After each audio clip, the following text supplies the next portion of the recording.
Hi, good evening, everyone. Welcome back to Ocast, your island gateway to all things geek. And just remember to like, share, follow, subscribe, leave a review, all that good stuff, and help get us up in the algorithm and help boost the popularity. And joining me tonight, it's a very much reduced team, but no less the fun, though. Welcome you back, Kieran. What's happening, my man? Not much, just usual, working, drawing, and chilling, and nerding out. It's a good combination and kind of just in the right frame of mind for what we're about to do tonight. We're going to look back on probably one of the biggest cult hits, one of the biggest pop hits, or pop culture hits for the past few years, I would probably say. Stranger Things. We're going to look through seasons 1 to 4 and then give our opinions and thoughts on where season 5 might take us. So I'm going to go back to the beginning. There's a big age gap between us, I know that. So how old were you when you first saw Stranger Things, just out of curiosity? So when did it first come out? 2016. Jesus. Okay, so near on 10 years ago. So 9 years ago, I would have been 22. Okay, right. Not quite a big a gap as I thought for some reason. I thought you were much younger than that. So take that praise to kick off. It's the beard. Yes, the beard keeps your youthful looks going. Well, I know it's just because I remember when this came out, and it's kind of straight. It's like bizarre to think of this. It was not thought of as this big thing. It was just thought of Winona Ryder's doing a Netflix show. It was seen as this Winona Ryder, the big actress, and then it's sort of, as far as I can tell, it really kicked off the way geek culture has gone as we know it. It like made such a massive impact, this show. It brought like things like Dungeons and Dragons has brought right into the mainstream, where it's like kind of never been this popular and kind of accepted in the mainstream before, as I can recall. Like role playing in general now is widely accepted. Yeah, definitely. I mean, aside from like a few mentions in previous series, like Futurama gives it a nod with an appearance or a show of Gary Gygax, who just rolls a D20 and go, "It's nice to meet you." And it's that difficult to kind of recall how many D&D references there are on shows, because there weren't that many. And then I think over the past, I would say definitely see over at least the past decade or so, D&D has gradually grown further and further, become more popular, because either people are finding more and more about it, getting more interest, forming groups, and of course you have the internet itself, where a lot of D&D sessions can be held online. I got first into D&D through an online session with my mate Matthew. So, and then I think Stranger Things just seemed to amp it up because it's a nice blend of nerdism featuring D&D and actually showing you a little bits and pieces of it, while also incorporating horror and sci-fi and fantasy. Because it's quite interesting, as Heather pointed out in the chat, D&D is not featured as much as you might think. And I rewatched all of this, and she's right. But it's more that when it's shown in the show, it's a pivotal point. It's like they use it. It's kind of an interesting way they use to relate plot points and how to explain the point. It's a storytelling method. It helps narrate the story. And it's a kind of quite unique one. I don't think it's ever been used in this way before in any kind of medium at all. Yeah, because it also kind of shows you how the kids, at least from the first season, or just in general, think. Because, what they're up against, they've no idea what to call it. Well, they essentially have no name officially, and we only refer to them as the names as described by the kids, and then the only way they could associate it was what they went against in D&D. So, for example, the Demogorgon, they were going through, from what I could tell, just from pure context, they would have been in season 1 going through the D&D module that probably features the Demogorgon, unless, of course, I can't remember who the DM, I think it was either Will or... Will in the first season. Yeah. Either he used the Demogorgon as the big bad guy, but either way, when that story unravels, Will goes missing, they get introduced to this faceless man, and then they just immediately associate, okay, this is a big bad guy, we're currently facing the Demogorgon, that's what we're calling it.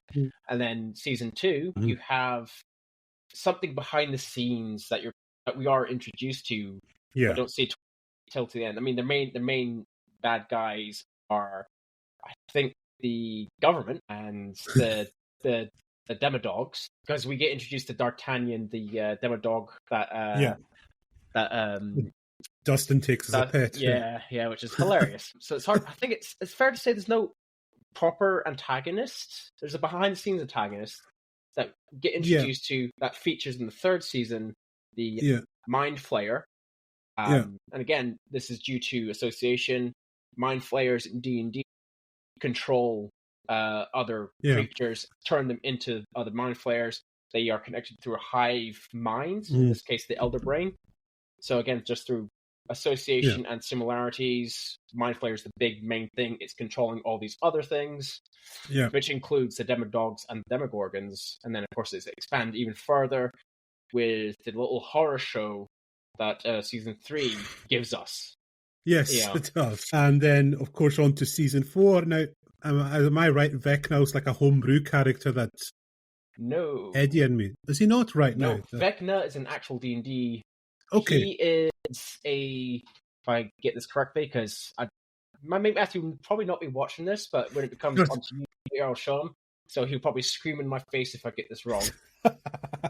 He's a walking encyclopedia of D&D, so I will refer to him. But Vecna is essentially a lich who is able to attain godhood in D&D. He is a god. Okay.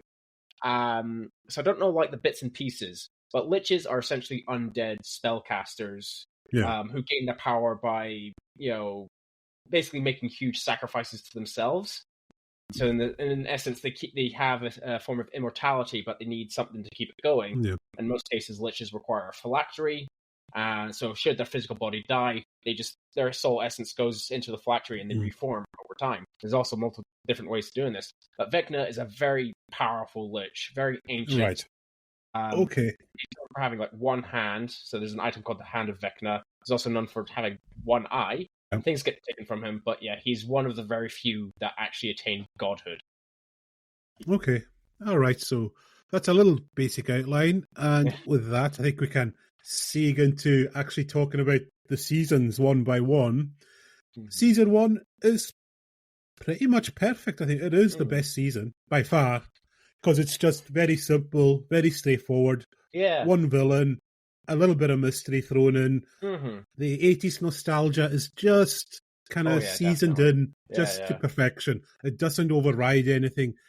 But what makes Stranger Things work above is these characters, and they are all, the acting, the casting, and the characters and their interactions are just so perfect, so good.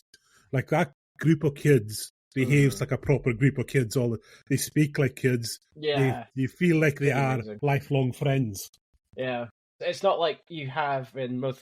This is a trope really associated with a lot of anime. Not all, but a lot. So I'm using this as an example.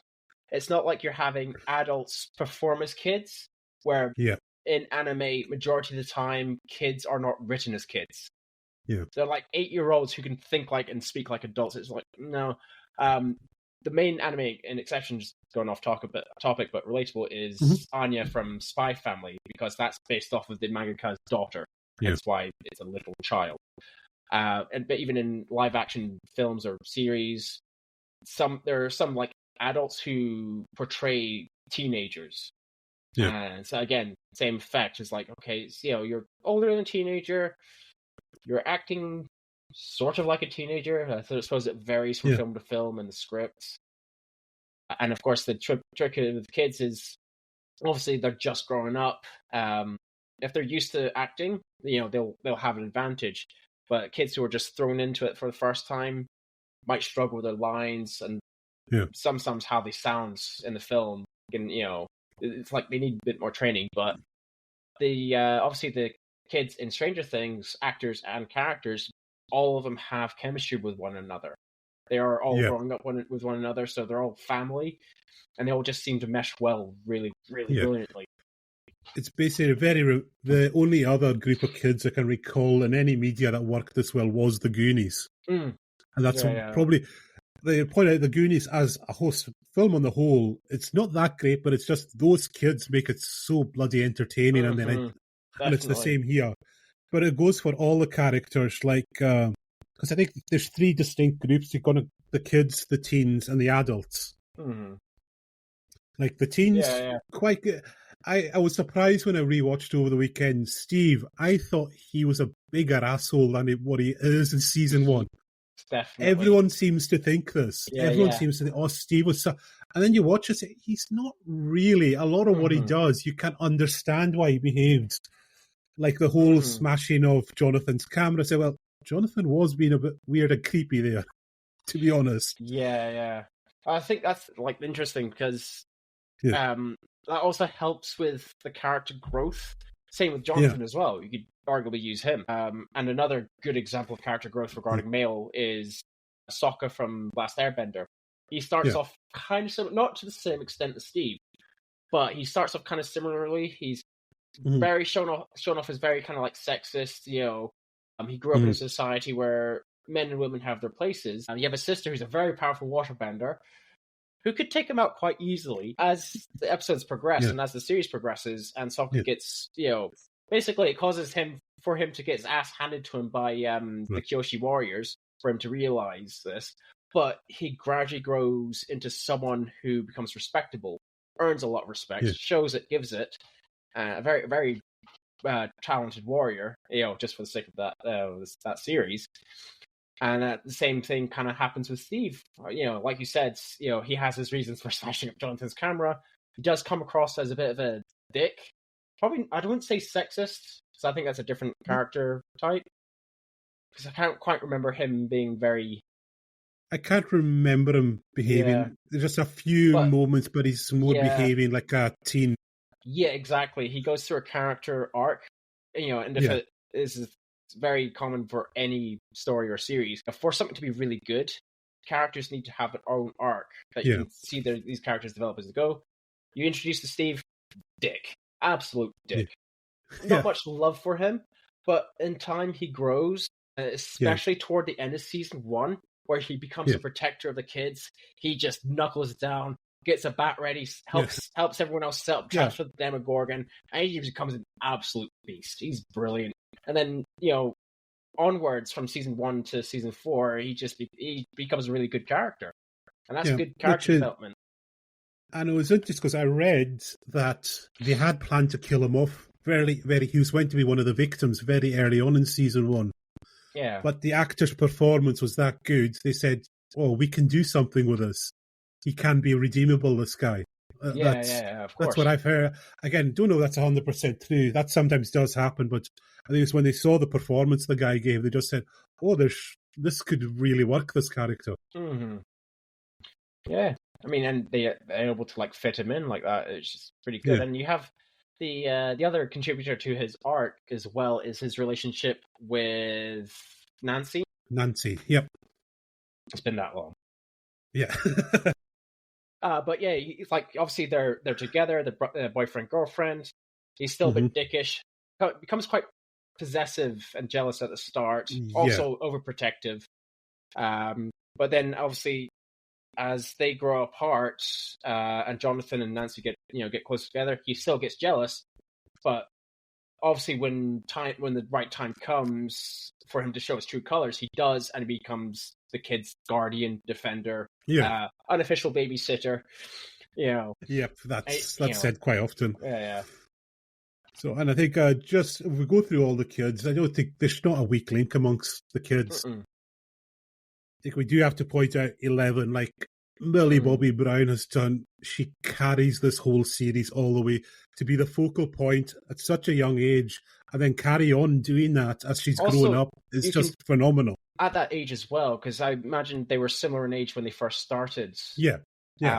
And being at the age, I think this was just before her Enola Holmes films. So I think it was I don't know if it was her debut, but it was definitely one of her first sort of it was performances. And being at that age, she's British born, I think English.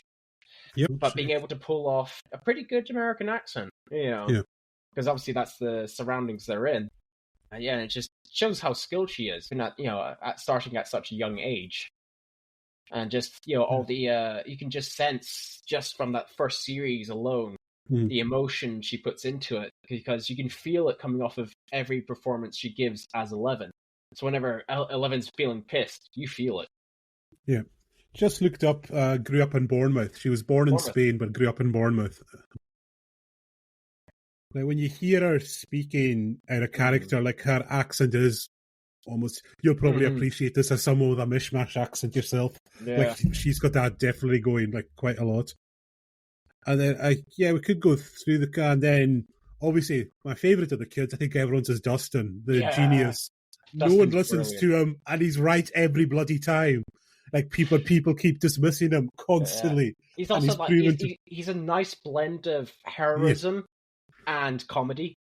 Yeah.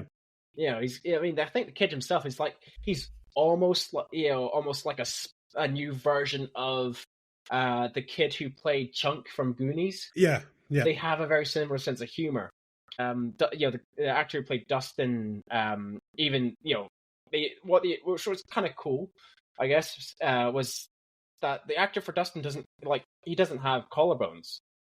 All right. So might as well implement that into the character, which becomes one of the running gags in the first season. I don't think it really shows up in the other three, but it's like one of them where he shows him rolling his arms and there's nothing there. He has a lot of flexibility. So canonically, his character as well doesn't have the collarbone. Yep, and so we'll go on to, I think it's Will and Mike. Will doesn't really feature in season 1, so it's just... He's essentially the damsel in distress. Yeah. But what I do like, even though he's largely taken out, he is the focal point of the story, the main reason why the story exists and what the kids are doing. Yeah. But even though he's kind of taken out of it, put off to the sidelines, you still see his story, his personal life, his thoughts, everything he remembers with his brother Jonathan, everything he remembers with his mother, and you just see how scared he is when he's in the Upside Down. Everything the actor for Will portrays is just stunning. It's pretty good. You feel it. The way they tackle it, the way they handle his little personal growth and his story is exceptional. They handle it really well. They're very clever about it as well. Yeah, and then that just... Oh, sorry. Then that just leaves Mike, who's kind of the de facto leader for this season, basically, of the gang. Because he's meant to be Will's primary best friend. Because I assume, I think if I recall correctly, the two of them either met first, or if that's the context given, they've known each other the longest. In fact, I think it's Lucas and another one. They're the kind of original best friends. I know Lucas and Mike were quite close, if I recall. Yeah, Lucas was one of he's definitely one of the first in that group. I can't remember the order. They do at some point say, but I remember Lucas being one of the original. Oh yeah, because I think maybe it was Will was one of the more recent ones. Yeah, I'm guessing. Yeah. Because that's his whole other thing. Yeah, and Lucas as well. He's just spot on as well. He's sort of the kind of, I don't know. He's more like the skeptic of the group, or like let's not do this. Let's just go to the police all the time. He's the logical thinker of the group. Yeah. Not just the skeptic, but the logical thinker is like, okay, we need to think about this realistically. He's also, ethically speaking, because it's the 80s, the 60s was much worse. I mean, I don't know, arguably, but you still have, despite that, 20 years on, and even today, you still have shitheads who think people of other colors are beneath them. Yes. So Lucas, being a character of color, kind of represents people of color going through that even in the 80s. Because I can't really remember how many scenes there are, but there will definitely be scenes of him being kind of judged on just based on his race and being picked on. Yeah, and there's even scenes where his friends themselves are just doing, I don't know what the word is, but it's not like they're doing it consciously, it's just subconsciously. Yeah. And the main one is when they cosplay as Ghostbusters, say, why the heck do I have to be Winston all the time? Yeah, exactly. I said, you were going to say it. It's because I'm black. So I don't want to be Winston. He's not. It's like, obviously, Lucas as a character, kind of has fun with it, obviously. But also, being the only, character of color during that time period, it hits him differently because obviously, us white pasty folk Yeah. are used to a certain demographic. We're just like, we're used to just seeing things from our own perspective and not being bothered by things at that time, or at least not thinking about it. But whereas with like Lucas and his family, they have to deal with problems almost on a day-to-day basis. Lucas is growing up with them and still has to either defend himself or deal with it in such a way where it doesn't bring further harm to himself. And obviously these are his friends, so and he has to he's probably aware of what they imply or what they're saying. They're not obviously thinking about it, but they're not meaning in harm either, so he has to like play it off. Yeah, so he has to do some course correction on them now and again, basically. Exactly. So I think, that's all the kids. I think we'll just go through. We've done the teens, haven't we? Apart from Jonathan, we didn't cover him. No. He was, I liked him. He's not my favourite all the way through. He's in mixed bag. Yeah, he's like, he provides me, one thing I do love about him is he wants to be the best supportive brother he can for Will, because obviously you have the story of their dad just being absent, and whenever he tries to come into their lives, his mother's pushing him away for very good reasons, because their dad's a bit of a knob. So obviously Jonathan, being the older brother, wants to protect his little brother, wants to help him grow up. You see these again with like Will's memories as well, and Jonathan's memories of Will. Jonathan introduces him to his taste in music, so you hear Will constantly singing to himself when he's upside down, "Do I stay or do I go?" Because it's a nice little. It keeps him. I think it makes him feel safe. It's like a safety song. So Jonathan acts as his protector because he probably feels there's no one sufficient, to protect him. But he has his own sort of antisocial, creepy. Yes. I think it's unintentional, largely, but there's a lot of his actions are kind of like... he's kind of done it himself, and also the people around him have forced him to be the outsider. Yeah. And he's kind of become a bit bitter and resentful about the whole thing. Yeah, and I think that reflects... And that's kind of what leads... And maybe that's what leads to his major creepy moment where he's infringing on people's boundaries. But and again, there's no one to guide him apart from his mother. But his mother's obviously busy with work and worrying about Will. So again, that's the role of the older sibling, is sometimes, when there's no middle child, obviously, but sometimes the older sibling gets kind of forgotten about. So Jonathan's had no proper way to grow, no one to properly guide him and say what's right and wrong. Yeah. And he's also kind of been forced into the role of basically being Will's dad almost. He's essentially in that role. Which, neatly, just as we're going through the career, we'll go on to the adults now. And the two main adults, Winona Ryder, just absolutely perfect in the role of playing it. Not a role I would ever have thought of Winona Ryder doing, because as I grew up in the 90s, she was seen as the alternative actress who plays these weird, quirky characters. So for her to play a kind of browbeaten single mum who's barely holding it together, never a role I would picture her in. Yeah. And it's also, while I said at the start this was seen as Winona Ryder's Netflix show at the start, her career wasn't on a great run at the time because she'd had her personal problems and that, and this basically relaunched her. No, which is it's very good, because I mean I've not seen much of Winona Ryder's stuff. I did know her name prior to Stranger Things, and I've only just recently last year, I'm a bit late to the game, watched Beetlejuice, and that was back when she was a teen. That was a pretty good film. But it's just Winona Ryder as well as mother is pretty fantastic, because again she's a good actress. She portrays a really good mother whose mind is just going everywhere. It wasn't about worrying about one thing, worrying about this thing, worrying about Will. Oh yeah, Jonathan's there as well, but Will. Yeah, and just trying to keep it all together. And then once Will goes missing, her desperation to find an answer and no one believing her, and she just pulls it off. And I think I kind of feel this, when you're watching it, I don't know if this affects everyone. It's obviously you're seeing things from Will and his mother's perspective, and obviously what's happening. The mother's losing her mind, and obviously when she's trying to get help and warn everyone else, there's probably a logic part of you that would probably agree if you were an outsider, or if you're one of those people in that situation, and just some lady or someone comes up like Will's mother did, and starts asking for help, he's like, "Oh, my boy's disappeared." You'd probably think the same thing as everyone else. Oh, he's just missing. He'll be back soon enough. And then obviously, as things carry on, because there's nothing to support her theories, you probably would come up with your own. And I think there's quite a few characters that kind of do that as well. Yeah. But you also kind of like yearn for her to like, she needs the help. Her son's gone. Yeah. And then final adult character, Chief Hopper. He's got the best arc of the season. He starts off as a jaded, cynical drunk.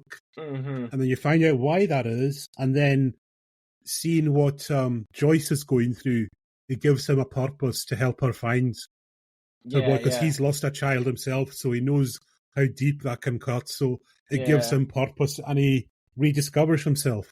Yeah. And it's like a very satisfying arc he has in the season. Although there's some issues with some things later on. Of course. In this season, but it's more plot points that he's involved in. I mean, like you said, he's introduced as a jaded and cynical dependent alcoholic, but he's also like the chief of the police of Hawkins. So it's like, dude, so if he's the one that they look to and he's that, what hope there is in the police in general for help to get Will? But eventually, like you said, he gets broken down, he gets worn down by Joyce, and he's like, okay, fine. And then obviously, like you said, it gets revealed to everyone why he is the way he is. He lost his daughter, and eventually they do. Yeah, he does help. He contributes a great deal. And he becomes a good supporting character. So that's all the major players. Just one last one. Does Brenner play a big part in season 1? I don't think. He's just in flashbacks mostly, isn't he? The professor, yes. Oh, well, yeah. He doesn't appear just in flashbacks. He appears in season 1 itself. Yeah. Because he's the one that, he's like the secondary antagonist, essentially. Yeah.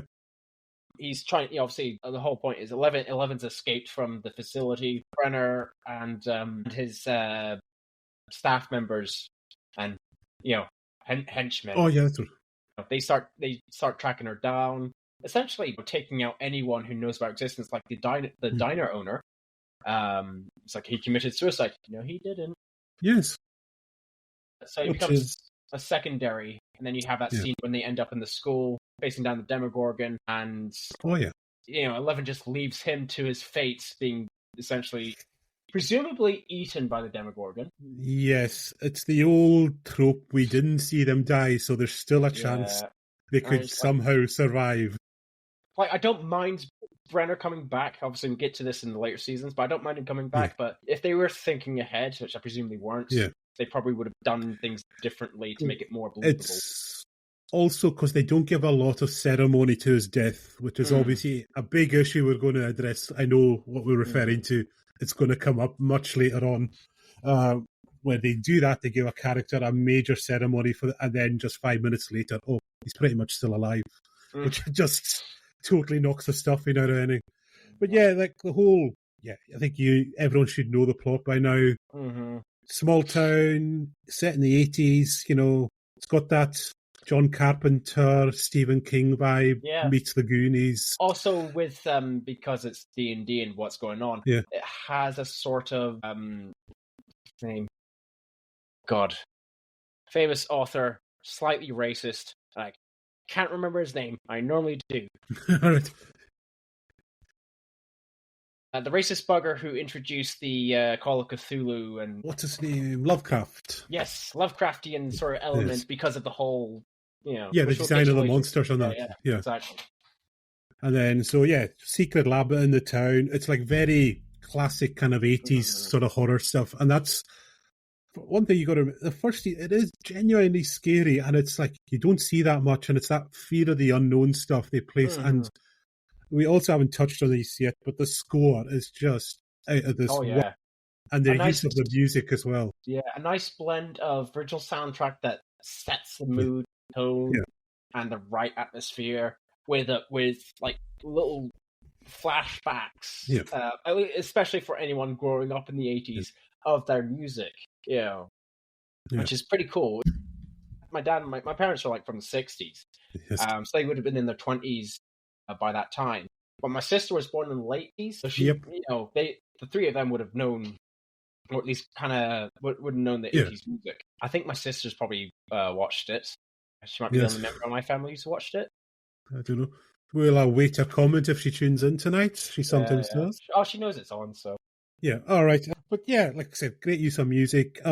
Special effects are surprisingly sparse, and it creates tension really well. Just using like one of the most effective things is when Joyce is setting up all the lights in her apartment to communicate with him.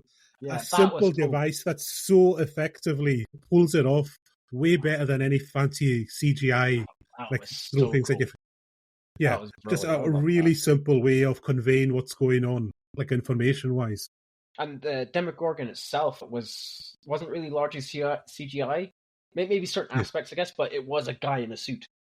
Yeah, that's so good. Yeah, and again, that's even just a callback, because as I've seen, like the behind-the-scenes stuff, is they try to restrict the use of CGI to keep it to 1980s filmmaking techniques to keep it feeling kind of authentic there. Yeah, exactly. And it helps, And I think even the Demogorgon's mouth. Again, I imagine there's some CGI like for like the fine details, like the teeth. But even the mouth, they were like contraptions. They were like they were on hinges. Which in itself is a flashback to The Thing. If you remember when the dog opens its head in The Thing, it's that same. It's like those petals with all the teeth. Well, it's not teeth in The Thing. Little fact for you: if you pay attention. What you think are the teeth inside the petals in The Thing is actually meant to be dog tongues. So there you go. Yeah. If you kind of watch it in ultra high def, you'll pick up on that. So there you go. Nice. But yeah, there's lots of callbacks to other things. Like, obviously, there's a really cool scene where you think it's going to be E.T. they do, and they kind of flip that, and it's literally flip that upside down when they're on their bikes and the vans are coming towards them. And so, and it's all... And it's like, so at E.T., they obviously fly over, but 11 just flips the van. He's basically literally turning that whole scene on its head. That was cool. Just learning one. 11 just focuses in. That van is in the air now. It's like literally turning that E.T. scene upside down. I didn't even think of that. That was actually pretty cool. I like that. I like that you mentioned that. I didn't notice. I didn't even consider it. Yeah, I think that they had that in mind when they did the scene. It was like, we're going to set it up like E.T., but then literally flip it. And also, the van goes upside down, so thematic link there in your head. I think another good feel... I mean, this is not really a callback, but just 11 related using her powers. So, remember that boy, I think it's Troy, the main bully of the gang? When he gets his comeuppance, that was, 11 breaks his arm. It's just like, oh. Well, unfortunately, you can see where he gets his, issues from. Later on, you see his mother demanding retribution, playing him as the victim because obviously he's told her some story. And obviously he's a boy that's clearly, raised in a shell, very well looked after, I guess. Spoiled is the word I'm looking for, before I use the wrong one. And, obviously, in his case, Mummy does everything for him. Ergo, he grows up with the wrong attitudes and becomes the bully. And when he gets his comeuppance, his mother demands retribution and points the blame at the gang. Yeah. So I think that's pretty much covered all of season one here. We could go on for ages about how great it is, but 20 minutes ago, the one nitpick I have, Hopper makes a deal with Brenner and them. What deal does he make? Because it doesn't seem to affect anything about him at all. Apart from later on, he gets into a car with them, but is this other than that, into the season. Right, remember before they go into the upside down, himself and Joyce, when they're captured in the lab, and he says, and then he comes through and he says he's made a deal. No, this is season one. This is the end of season one. Remember, like himself and of course, and he says, "We made a deal." And you're never really told but it doesn't seem to affect him. There's context to it, because if I recall correctly, because obviously in season 2, well, after season 1, 11 disappears with the Demogorgon. Yeah. I'm guessing just prior. I mean, I can't remember if Hopper... Yeah, no, Hopper isn't aware of 11's existence. Is he by that point? Yeah, think he is aware of her. I think they do meet.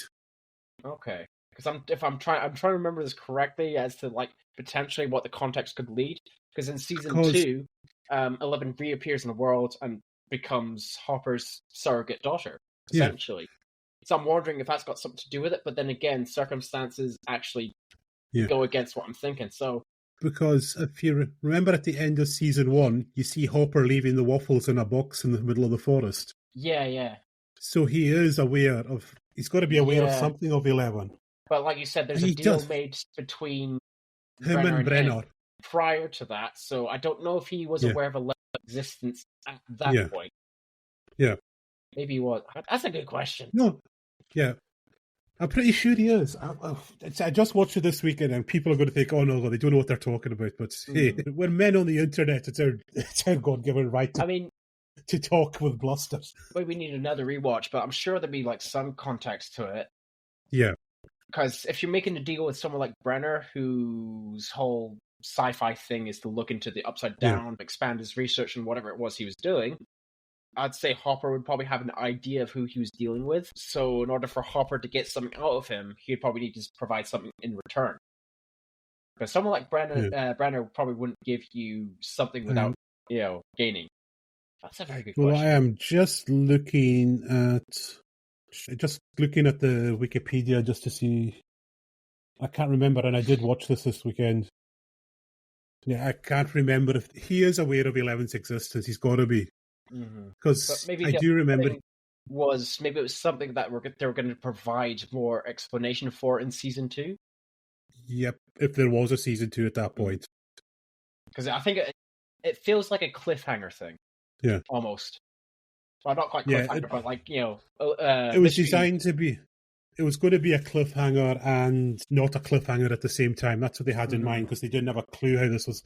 Because I think the creators just said they were hoping it would just reach out to a niche audience, and that would be it. They did not anticipate the success this was going to have. It was going to reach us, because they thought, oh, it's D&D based 80s stuff. Like, this is just ultra nerd stuff, but it's not nerd them into the mainstream, as we say. So, yeah, pretty much a perfect season. Just that minor nitpick aside. Everything else, it just builds nicely to this, and it's a nice, straightforward conclusion. And I think that's what all the other ones miss, is just kept grounded and quite small scale. Because we get to season 2, and of course, what do? Bigger and badder villain. Well, in this case, villains with a hint of villain behind the scenes. Yes, which we don't know about yet. Yeah, Mind Flayer is introduced. Season 2 is pretty good all the same.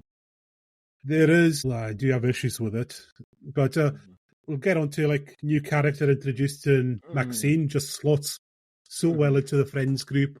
Also, I like that she's kind of doing that self-aware of the tropes that are going on, that they're following her around, gazing at her, and she calls them out as the stalkers they are.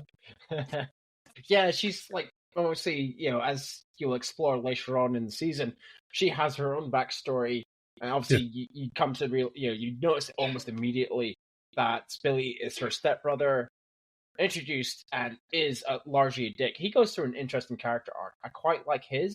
Probably a few spots that kind of maybe either hit close to home or could do with retweaking, but it is done quite well because he's a projector, a bully, domineering, possessive. But as you watch his story, his and Maxine's, you learn why. And that's mainly because it's something that he has learned from his father, for the same reason. Because Billy, as a kid, was a lovely kid. And then, of course, he sees how his mother's treated. He adored his mother. And, of course, that was no longer a thing. It was just him and his dad was just an absolute menace. So Billy learns off of that, kind of grows to be similar, becomes disobedient, becomes rebellious, and projects that onto other people through his personality and his actions and the way he speaks. And, of course, Maxine receives the brunt of that because she's the little stepsister who's introduced into his life. She's a threat that could could take all the way attention, and you immediately see that tension right there. He has to look after her because that's his job now, because he's now the older brother, but very reluctant to do so. Yeah. And of course, we also get like the resolution, because we've got to mention 11 disappears at the end of season 1. it's not quite a satisfying return when you see what happened. She just kind of reappeared in the real world a minute later. Yeah, I mean, Yeah, the I would missing. have preferred it like it should have been. It took her a bit of time to get back to the real world. Yeah, probably. Yeah, what would have been interesting because I mean, we know that she reappears just through the use of like the portals that Yeah, she creates. Um, and I think when she opens up that one to the upside down to send the yeah, Demogorgon away, she obviously didn't have full proper control. Goes through it, essentially sacrifices herself. But yeah. obviously, she probably goes. She disappears. She disintegrates the Demogorgon, but in the Yes, process, opens a portal for herself and vanishes, and then reappears later on. I think a bit of passage of time would have been cool, because yeah. you actually don't know how long it was between season 1 and season 2, or at least when you see I think Eleven it's reappear. now. If I have it up here, I think it's about a year Mm.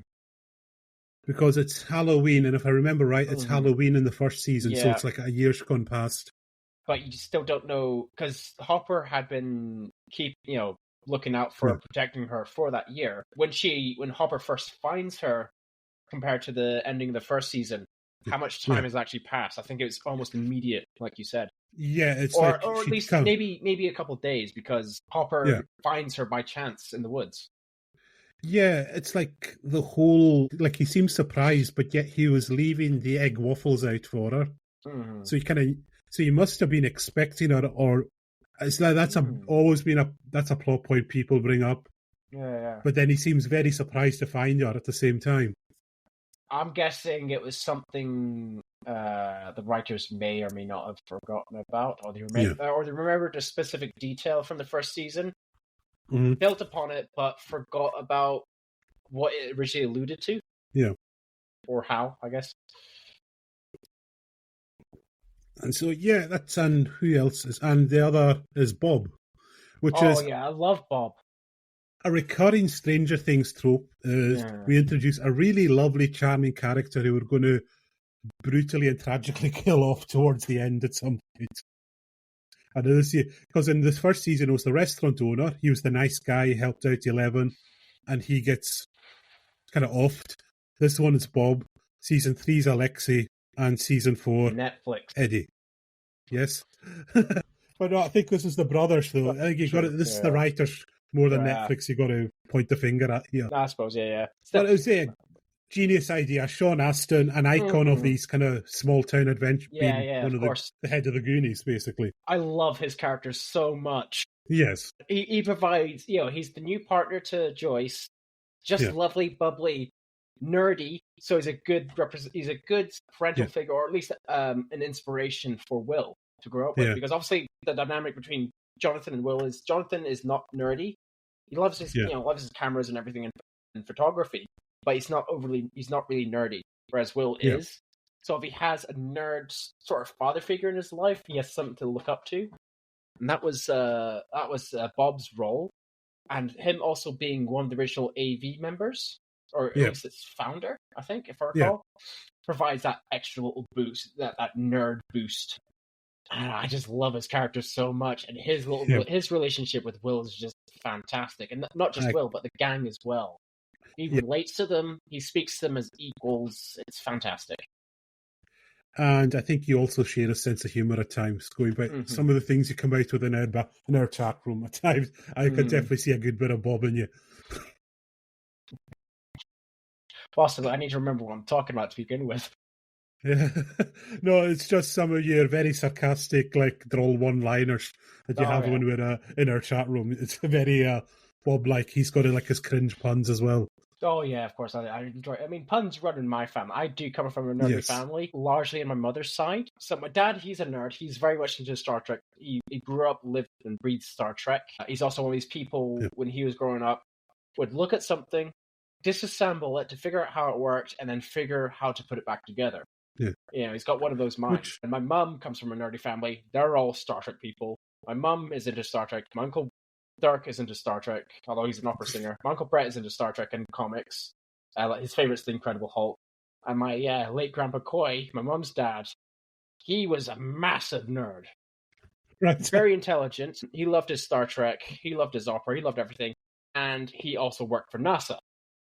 Okay. So, Which, I've got to bring this up. You just put a Stranger Things, for such a nerd and geek show, they barely ever mention Star Trek, if ever. I don't recall any Star Trek references. That's true, because very Star few. Trek, I mean, by that point, what was it, like 84, 83, 84 Yeah. something? So TOS had been out. They'd had the 2 films and the animated series. So you would think the kids would reference it, but there's not a single reference to Star Trek to be found, which is kind of quite odd to find. Unless there's a reason for it.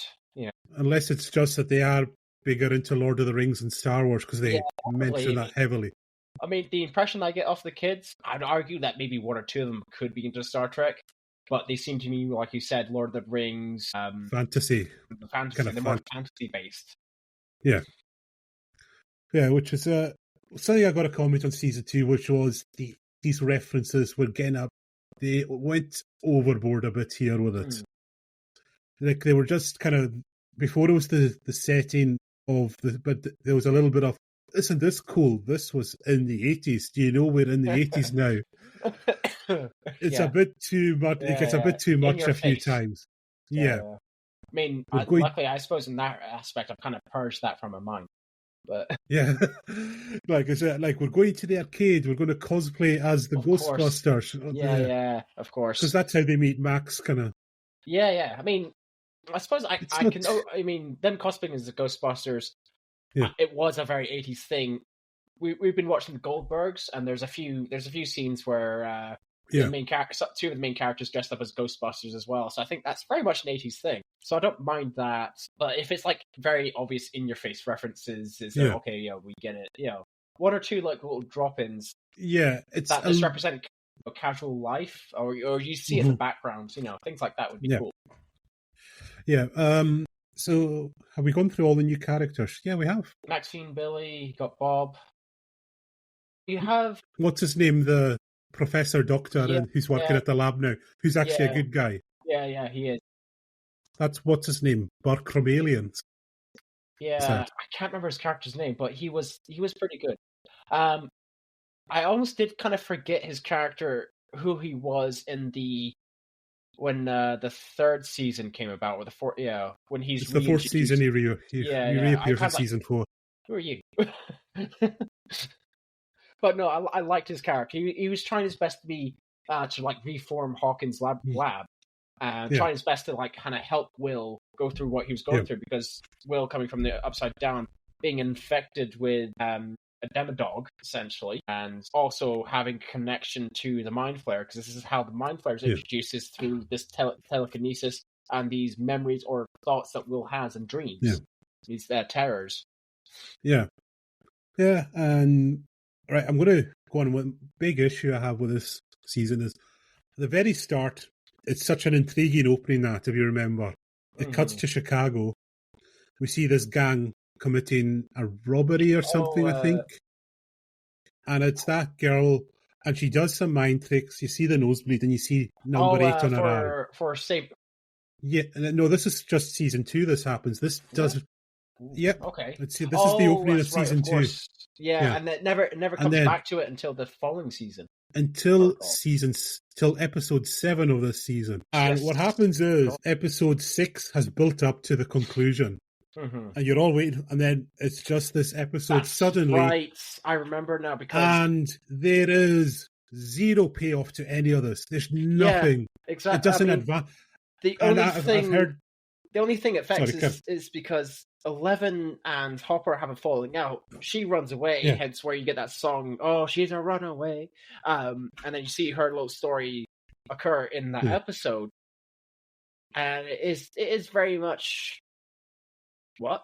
And pointless. I think number 8, I think it was Kali, I can't remember her name now. Yeah, I can't remember. Yeah. I think she does reappear in the next season, so it does create her character. But that episode does feel very...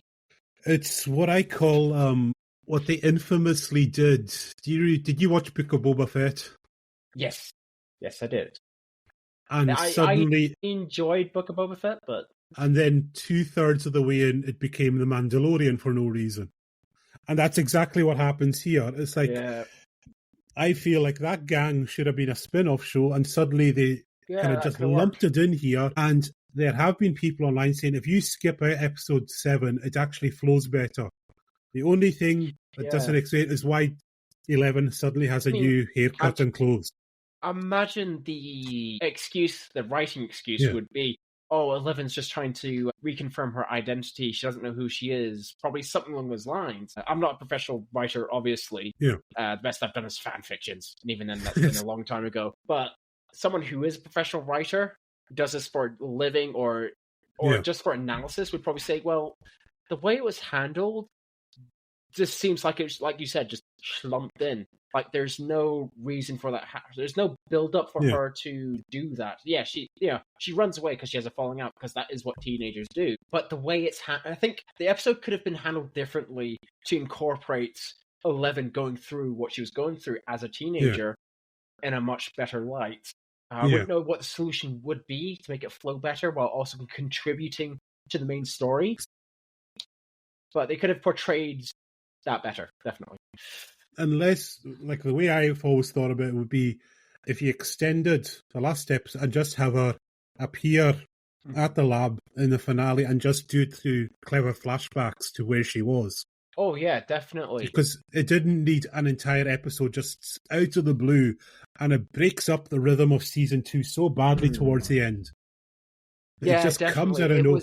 And all who's this Axel person? And he doesn't like spiders, and you have the number 8 essentially using his fears against him, and it's just like, Yeah, and then all you learn is Brenner is still alive, and of course. That's the only bit of new story progression you get there. And even then, that doesn't pay off for a long time, knowing that. Yeah, do you what I've just thought of, just as a comparison, because obviously I watched season 2 prior to this film I'm about to reference, but just now thinking about it, it felt very, somehow Brenner has returned. Yes. Yes, I know what you're saying. It's a Rise of Skywalker. Somehow he returned. If you want to go out there, there's a guy on YouTube, and he redubs the Star Wars prequels. Mm-hmm. And he's got a long-running thing, and there's one episode where it's kind of, Sidious is forming the new Sith Council after Order 66. Right, who are we going to recruit? And then up on the holo camera comes Sidious, and then Anakin goes, "Hold on, didn't I kill you?" He goes, "Yes, you violently decapitated me with 2 lightsabers, but somehow I survived." Definitely. Somehow they survived. That will come back once or twice. It definitely feels like they needed a new secondary antagonist, and they're like looking about, who's that in the bin? Well, you're alive again. Yep. But that's basic. What's the basic outline? It's just Will's having his flashbacks to his time in the Upside Down, the alternate dimension. Yep. And he starts seeing the visions of the Mind Flayer. And then it's found out the Mind Flayers infected him, and he's a spy for the Mind Flayer. And he sets trap. Really good stuff, like flipping around. And then Bob comes into his own. The map that's drawn, he's able to crack it in a second. Which is really fun. That's a really cool scene. Again, very simple use. Just like so simply done, just so effective. And why did you have to die, Bob? Why? Yes. Why? Sadly, we don't get a somehow he survived, because he gets basically chewed alive. It's a gruesome death. Yeah, it really is. But I would have loved that kind of somehow he survived, because that would have been awesome. But it's probably the most brutal death of the whole show, isn't it? When you see him, like the nicest, most lovable character gets torn apart alive in front of everyone. And again, you have referencing Brenner from the previous season. Yeah. Both killed in similar manners. Well, yeah. So basically, like you said earlier, Brenner's death was off camera. You don't see anything. Yeah. And then, and Brenner is very much a dick. And then, like you said, Bob, loveliest character, nicest guy in the world, and he gets the most brutal execution known. And not only that, quite graphically on the screen as well, which I couldn't believe. I thought, okay, it's going to jump him, they'll cut away, but no, they keep cutting back to him getting torn to shreds in front of the characters. They could have cut away from when Joyce was screaming out in slow motion. Yeah. That would have been enough. Yeah. Just see him getting jumped, and that's it. You don't. Yeah, But yeah. they had to show poor Sean Astin, who is also in real life the nicest man in the world, getting viciously torn apart. Maybe if they had done that jump scene, or just Yeah. Joyce screaming slow motion, and then next scene, then of course following season somehow Sean Astin returned. So, weren't you brutally eaten to death by demon dogs? Yes, but somehow I survived. But yeah, I would. Where would I? So I think we've gone through most of it. We're not going through the plot because I'm guessing just everyone knows if you're watching this. That would take 2 we'd be here all day, kind of explaining it. So season 3. So well, season 2 will rank it at second best for me. Yeah, I did thoroughly enjoy it. I don't know though. Changing your mind? I'll wait. I think we'll wait. Season 1's solid top. I think it's best once we've reviewed like the remainers, we can probably go back to it and just rank it. But season 1's always good. Yeah. Season 3. Oh boy. Oh boy. Oh boy. It's like I said. It's like all the characters are high on cocaine, the way they behave. Hopper, especially. It's like Hopper. He's got a short temper. He's short-tempered guy. He's not a volatile, violent psychopath. Let's point that out. Which is what he becomes in this. He's constantly shouting. He's constantly brutally attacking people or murdering people all the bloody time. And you start to hate him in this season. I started to actively dislike him. Because I kept saying, shut up and just do what Joyce is telling you all the time. Again, I suppose that the writing was just, it could have done a lot of things differently. Yep. I don't know. I mean, like, the whole California thing, I mean, you get, obviously, the context that's season 4's California. That's season 4. Season 3 is the mall and the secret Russian base. Yes, that's right. And season 3 is where Billy has his revolution, or his character arc. Yes, right at the end. So we'll start with, this is where we get introduced to the Mind Flayer. The horror aspect of it, I actually quite enjoy. Yeah, it was gross, but it was cool. It's the most grossest of the seasons, like the body horror stuff. The exploding rats, the exploding people who then but the it gunk helps, all congeals it helps emphasize like what's the Mind Flayer, or rather, we'll come to this in 4th season, what's behind the Mind Flayer does. Yeah. And that kind of influenced me to write, when I was doing a Star Trek, what was it? I was doing this applied to a Star Trek roleplay I was doing, as well as a D&D campaign. It helped the whole body horror things of exploding, helped me, influence me to do something similar in those 2 roleplays, respectively. And it was kind of fun. But yeah, it's just, you deal with that. That's like the subplot. It starts with the subplot with like certain people behaving strangely when they come, close to the barn. And they get kind of like, they encounter the Mind Flayer. And of course, this is what happens to Billy. Him actively going after, lack of a better term, cougars. Yes. Namely Nancy's mum, which I understand in this situation, she feels neglected.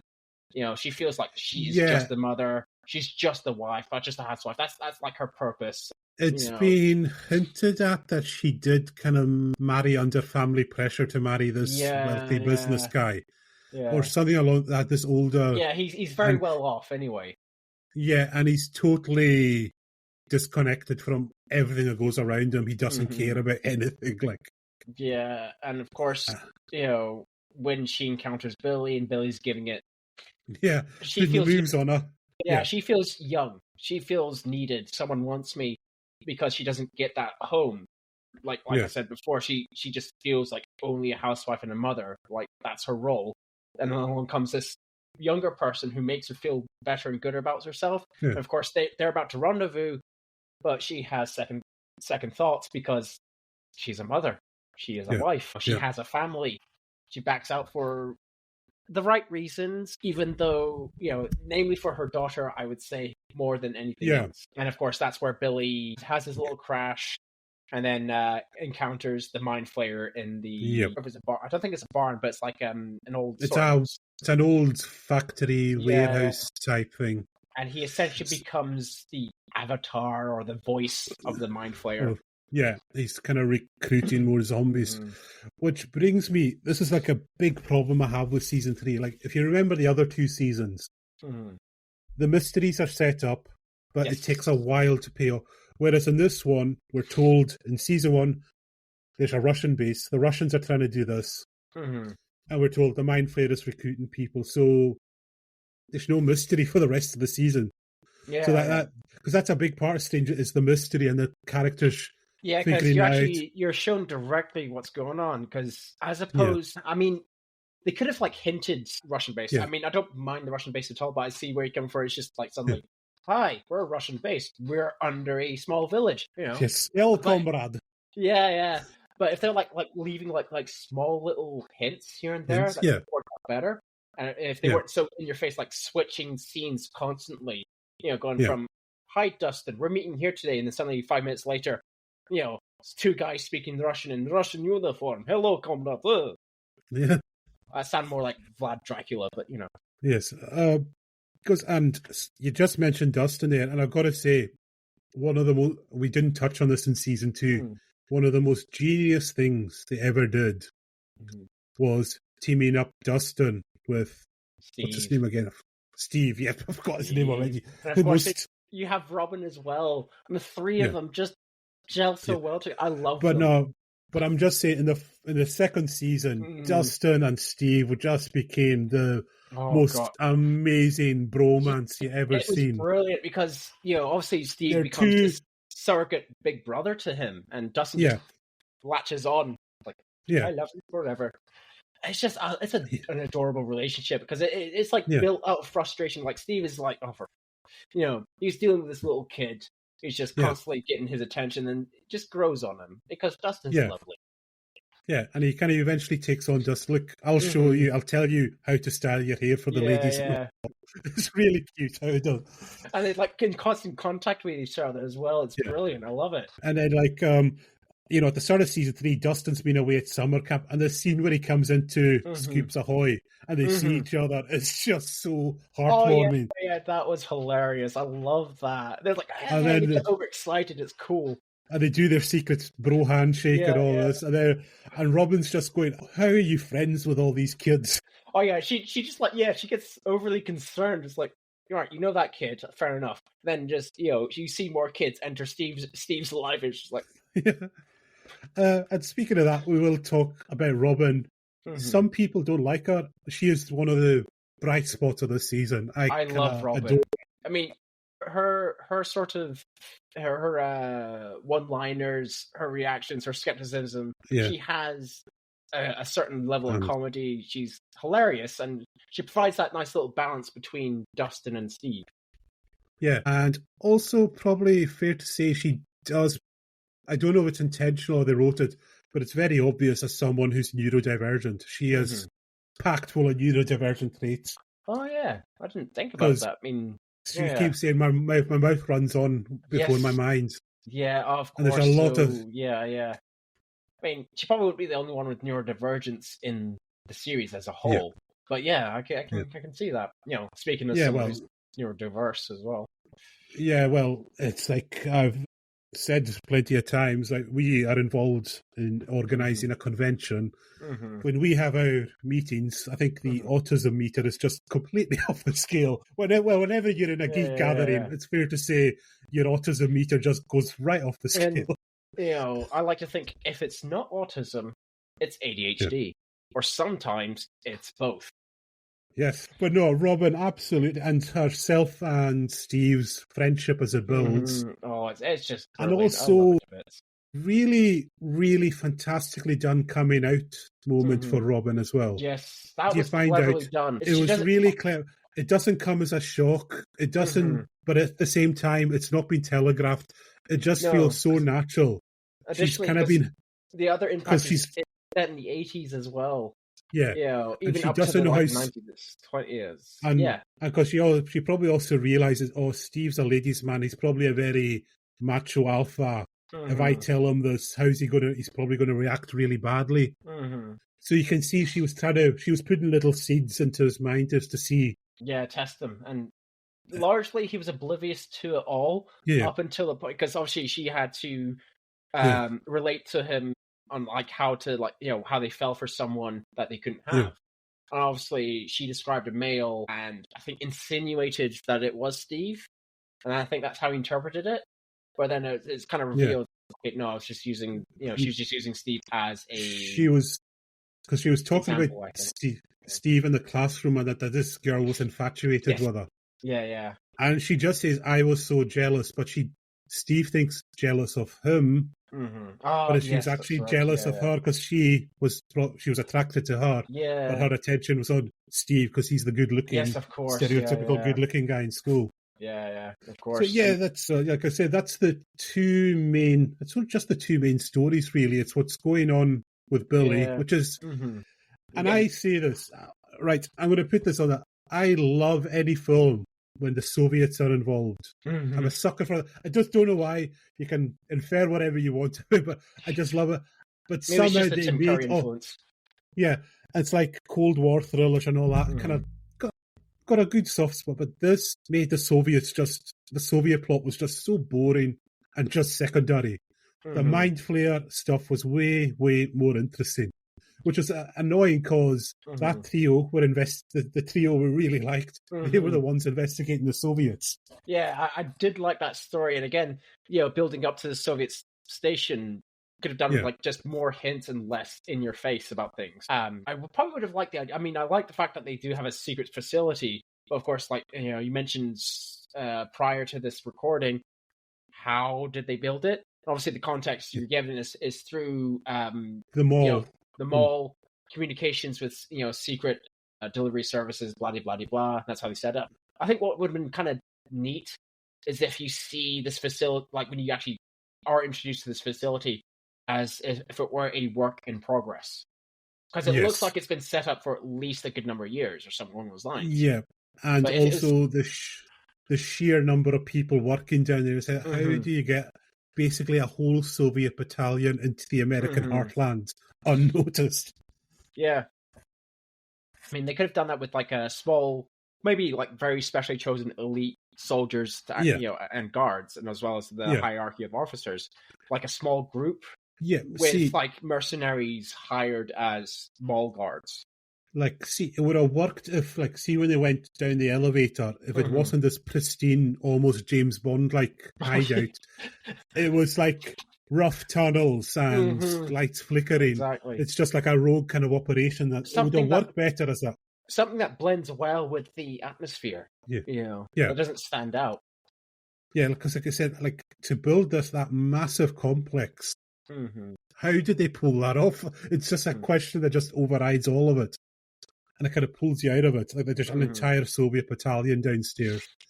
And not only that this mall's been in operation for a number of months. Yeah. And they're also taking a lot of deliveries from China, and the people taking the deliveries at the back are armed with AK-47s. And I said, surely someone in the town has noticed this. I thought, this is a bit weird. Why does a shopping mall need guards with AK-47? I know it's America. I know they've got a problem with guns, but surely not to that level. I love the idea, just in my head, like they're seeing this mall being built, and again, like you said, delivery service, truck guys, basically showing off, going around with AK-47s. Some town passerby looks in and goes, normal. Yeah, like I say, we know America's got some gun issues, but surely not to that level where they're saying, "Oh, there's guys taking deliveries with guns there." Oh, that's just that's just candy for the children. Yes, okay, but so that, and of course, our new character for this, we forgot one character who was introduced in season 2, which was Murray.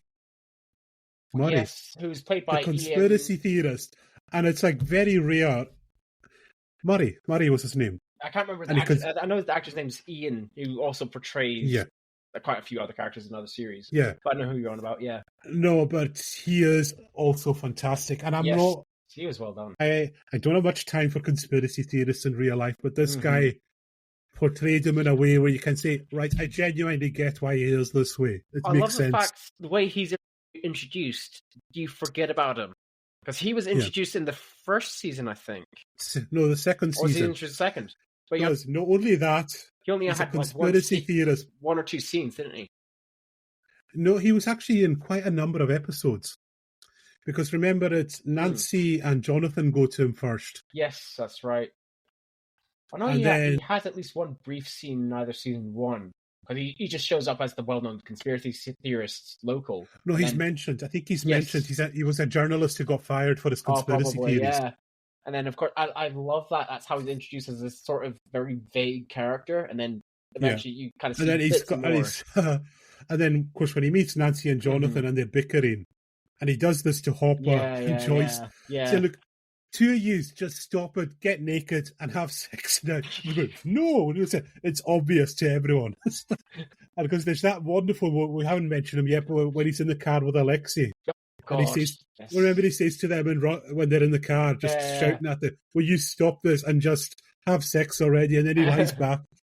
And Alexei goes, what's the problem? He said, they've not had sex. They've not had sex. Funny people. It's like even when the nice Russian guy can pick up on that fact. Yes, even like he can't speak their language, which I looked it up because I knew, like we said before, I noticed there was some bad run at Russian as an amateur Russian learner. Mm-hmm. There was some obviously phonetic, but he is genuine Russian. He's Ukrainian, he's British Ukrainian, and he does speak Russian. He does speak Russian, Ukrainian, Polish, and English. The guy, he's got multilingualist.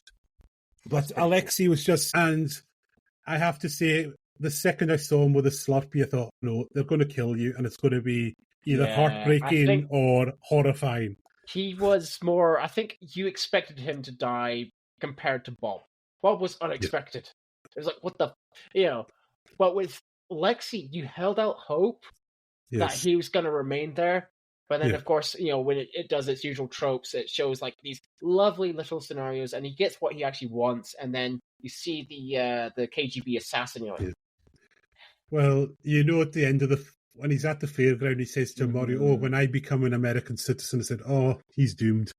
He's talking about hopes and dreams in a genre show. It's and on the subject of his death, that guy that chases them, we get it. He's meant to be the Terminator. It's like, this is what I say when they overdid it. You could have had him be an assassin and just subtle nods of the butt. You have him use the same speech patterns as the Terminator, the same walk. And it's just, he's basically indestructible. It's like, yeah, we get it. It's the 80s. The Terminator was a thing in the 80s. We understand. Oh, God. Yeah, I mean, I think maybe for him to be more effective would be less scenes. I mean, you can understand the sort of flat delivery because he's an assassin, he's a hitman for the KGB. But, less scenes with him would have had more of an impact, I guess, I think. Yeah, and what else was I meaning to touch? Yeah, the 80s references where this is when they went into overdrive and cranked them up everywhere. Yeah. There's even a whole scene with Max who becomes friends with 11, which when I saw that, I said, why didn't you think of this before? They would naturally become friends. But there's a whole scene where they go to the shopping mall and they try on lots and lots of... There's a fashion montage of 80s outfits at time. Yeah. And there's even like... and I'm...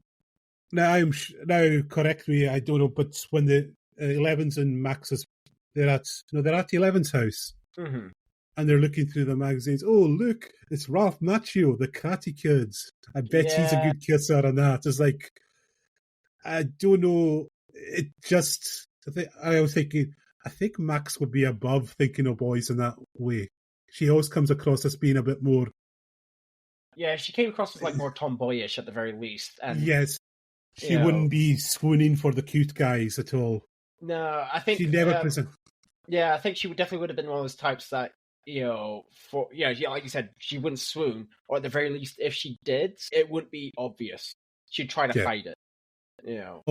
And it definitely wouldn't be for a conventional heartthrob either. No. She just wouldn't have gone for the Karate Kid, but that was just, let's shove another 80s reference in. Lucas would have needed to work hard for that, so... Yeah. But I do like this idea that because I don't quite know how the relation. I can't remember how the relation actually builds up. Yeah. It probably does feel very more forced, just for convenience, Yeah. and everyone needs to pair off, maybe. But one thing that could have, probably could have gone is, Lucas probably would have, it always starts off as sort of friction-based thing, Yeah. and that's another trope, friction into love sort of thing. But one thing that could have worked is maybe Lucas, starts having feelings for Maxine, but Maxine probably kind of rejects. Maybe kind of like pushes it off, I guess. But I don't know how that would have worked in comparison. Or maybe it would have been, Lucas builds feelings for her, gets rejected, and maybe learns to accept that. That could have been a pretty good way of showing growth in very young characters. Maybe for Lucas to be mature enough to accept it, or even just like kind of resist it at first and then gradually accept it. Yeah. Well, it's interesting because I think that was a theme they were trying for at the start, was growth. Because two of them are now got girlfriends, and they didn't really explore this a lot. And I wish they had, was the idea that Will, he's missed out on a chunk of his childhood. Because remember, he's the one still cosplaying when he does D&D and playing the music. And yes, that's right. You can't feel bad for Will. And like they reject all of that, and it's like they never really explored that. Yeah, he's missed out. His friends have had that, and he hasn't had that. He missed out on a lot of that stuff, and so he's almost playing catch up to their growing up all the time. Oh, definitely. And it's just not explored. It's just like a few scenes here and there, but it just that could have really been fleshed out a hell of a lot better. Oh, definitely. I mean, I think you probably noticed this yourself. But the Stranger Things in terms of writing throw these good ideas or good concepts and then leave them there. Yes. Speaking of, there's the past two seasons, they always had that moment when all the characters come together and they're explaining what's going on. And it's what I've always liked is the kids come out from the kid point of view, the teens of the teen and the adults, and then they all come up with, this is how we're going to, and it's always like a really creative way they've done it. Like, I think in season 2, it's like Dustin's trying to explain it completely in D&D references, and Hopper's just getting, what to speak English to. I love that. Actually, I quite like that idea as well. And that's something I love about Stranger Things as a whole. You see these different perspectives, and you follow all three of them, because obviously they're right in your face, they're explained to you. But if you're like one of these, if you're either all three groups, or at least one of the groups, you can understand. You can definitely understand one of the groups, that's for sure. And if you're like a nerd, who grew up with D&D as a kid or even an adult, you understand the D&D for references. If you're currently a teen, you understand like the teen tropes, the relationships that are built, and just what teens are going through in general. Then of course you have the adult. So, which is its own interesting thing. Yeah, because you don't really have that scene in season 3. Like, it's always been like the other two when they come up with their plan to defeat everything. And here they're just all at the mall suddenly, and they don't do, and again, they don't mix up the teams in an interesting way. They don't try any new partnerships, which is like, I almost feel like when they hit upon Dustin and Steve, this is too good, we can't break that, they've got to be together. Which makes sense. And of course, introducing Robin, that makes the trio just brilliant. I love that trio. But like you said, I think, yes, with the other side of the team, because I think it largely split into two teams, really, with adults on the side. The adults go down to the Soviet base, and the other, it's split up between them trying to take out the Mind Flayer. Yeah. And I think you have the 11 Maxine dynamic, which was pretty good. But yeah, I think more interactions with different team members would have been very interesting. Or at least having maybe one of the kids' characters somehow ending up with the edit. So, I think if they introduced like a little sub-story, like just before the adults went and did their thing, if one of the kids just somehow ended up with them, that would have introduced an idea. It's like, right, adults have to do what they do, get into the Soviet base and find out what they're responsible for, but they also have the responsibility of ensuring this kid's safety. Yeah, that would have been interesting, I think. Yeah, where was I? And then at the end, of course, there's the Billy redemption moment. I quite liked it. I like it, apart from one thing. it didn't make much sense to me that it was 11 that brought him back. It should have been Maxine. Yeah, yes, I agree, because At that point... Sorry, carry on. Yeah, 11 has like the powers to connect the people, like the telekinesis and some form of telepathy as well. But I think it makes more sense, obviously 11 be involved, but to act as a conduit between Maxine and Billy. Yeah. But now I'm trying to remember, and again, was that at the point she'd lost her powers though, 11? I think she had. So, yeah. So like having Maxine do it wouldn't have really changed much. Mm-hmm. And it would have worked better because she should have had that emotional moment with Billy just to see him do actually be the one that makes him do the self-sacrifice to help everyone. Yeah.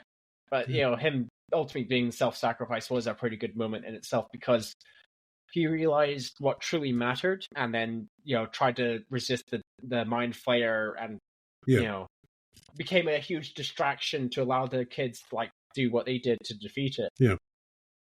So, I don't think anything else we can add apart from... we've got to add what we alluded to earlier, Hopper's fate at the end. Yeah, his sacrifice. But somehow he survived. Just by dodging a bit to the left. It's that it wasn't even done in a way where you were convinced he was really dead to begin with. Mm-hmm. That's what got me. Because they did the big swelling heroic music, and then they cut back. Oh, he's nowhere to be seen in this explosion. Yeah. You don't actually see it. So where's he gone? And then at the end, the music swelling, a big emotional... And I just... he's still alive. Head. He's in a gulag somewhere. Yeah, you don't see him at the end, but... Oh, no. At the end, it's like the trailer, wasn't it? Yeah, 11 was like reading out the letter that he never got to read out to him. Yes, that I did like that. That was nice, but at the same time, we didn't actually see him die, so I know he's still alive. And then, why on earth they decided to put that teaser that he was still alive at the end? When just leave that out. You didn't need to do that. Yeah, because I think him maybe showing up just, again, Brenner style in the fourth season might have had more impact. Then that would have had more impact for the reason why he... Because at least they explain how, which is good. It's not great. It's not great. It's just a plot convenience how he survived. Yeah, exactly. But, it still explains. And it's you kind of watch it go, okay. It's not somehow he returned, but, But then there's also questions about how they got him out to the gulag. Yeah, because... There's a massive explosion under this mall. Yeah. There's still a battalion of Soviet soldiers in uniform that somehow get him out when I'm guessing the area above the mall's under police surveillance or something like that. And they get him all the way over to Russia somehow. I don't know. It's like, how do they get him to that gulag? It's just, it's almost like the writer said, there's no plausible way we can explain how they transported him maybe anyone else seen. Russian gulag is another complex itself, set in another small town just to the north. Well, no, it is given a specific location in this season. I don't know if it's like in Siberia, but it's definitely in Russian. No, it's on the Kamanachai Peninsula. So if you know your map of Russia, you got the Bering Strait, and there's that massive peninsula there. Yeah. Is that That's where it is. Is that close to the strait that connects Alaska and Russia? Yeah, the Bering Straits. Yeah. Yeah. So it's like a huge... Okay. It's also, when you talk about any land area in Russia, it's like massive beyond words. Now I'm trying to remember where Hawkins is based, because obviously, the part of season 4 takes place in California. Illinois. It's Illinois. Hawkins, Illinois. I'm trying to remember if that's East Coast, Central, or West. Right, I will have to look that up. Keep talking while I look up Google Maps. So, because the other thing to factor in, like you mentioned prior, is how they got from place A to place B. And if Hawkins, Illinois is really far away, if there's like a lot of distance to cover, it makes things more, how do you do that covertly, especially if you're going over multiple different states?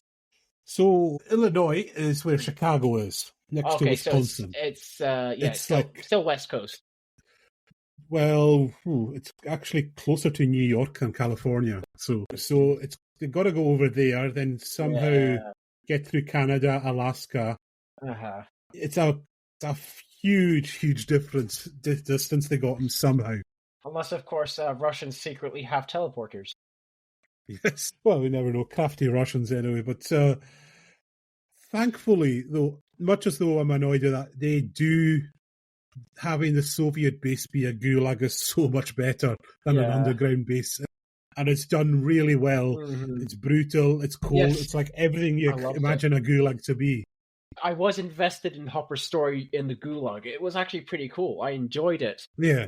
I mean, season 4 in general was quite good. But again, obviously, without nitpicking how he got there is, its whole thing. Yeah. But the fact that these the like gulag they work for the livelihood to stay alive in the gulag, and eventually at some point they'll have to face off being torn to shreds by a Demogorgon that the Russians have somehow captured. Yeah. So, now we're still talking about the start of season 4 before we go into it. Because not only did they kind of reveal that Hopper was they just said the American, don't bring him out, that's the line. And of course that was, what American? So, there's only going to be one American. They're going to obviously. Especially if they're going to show off Russians talking about it and a scene to do with Russia, you're like, right, okay. And then, for some reason, and I've got to assume this was a Netflix decision, the very first teaser they made for season 4, the first thing they showed was Hopper. And I said, he could have at least built up some suspense to that.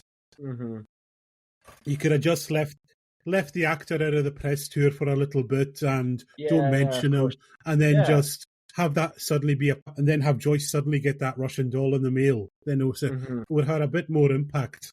Yeah. But again, then you go in saying, "All right, we know he's alive already." So So season 4, we're introduced to the main villain, and it's like I was discussing before. It's he's great. Like, don't put me wrong, the actor is phenomenal. Like, I can't remember the actor's name because he's an English Jamie Lee Bower, I think it is. Yeah, like English actor. Of course, it has to be an Englishman. It has to do the evil demonic villain. But just like he's got that really good, slow, deliberate. Jamie Campbell Bower. Yeah. He's got that slow, deliberate villain delivery. Like every word, he savors every word. His voice. And his character was done, his introduction and reveal was actually done really well. It has subtle hints when you look back on. I go, okay, he's definitely the villain. But when he's first introduced, is this meant to be this mentor, this secret mentor and guide to 11? And he poses himself as a prisoner as well. Yeah. So he tries to, help 11 bust out. And it's not all done in one scene. It's done gradually throughout the season in bits and pieces. And then eventually you get the reveal where all the memories click back and you see him actually turn. Yeah. Yeah, and it's also done in such a way where 11 thinks she caused that massacre. Because all she sees is herself in blood with the bodies around her and Brenner saying, "What did you do?" Yeah.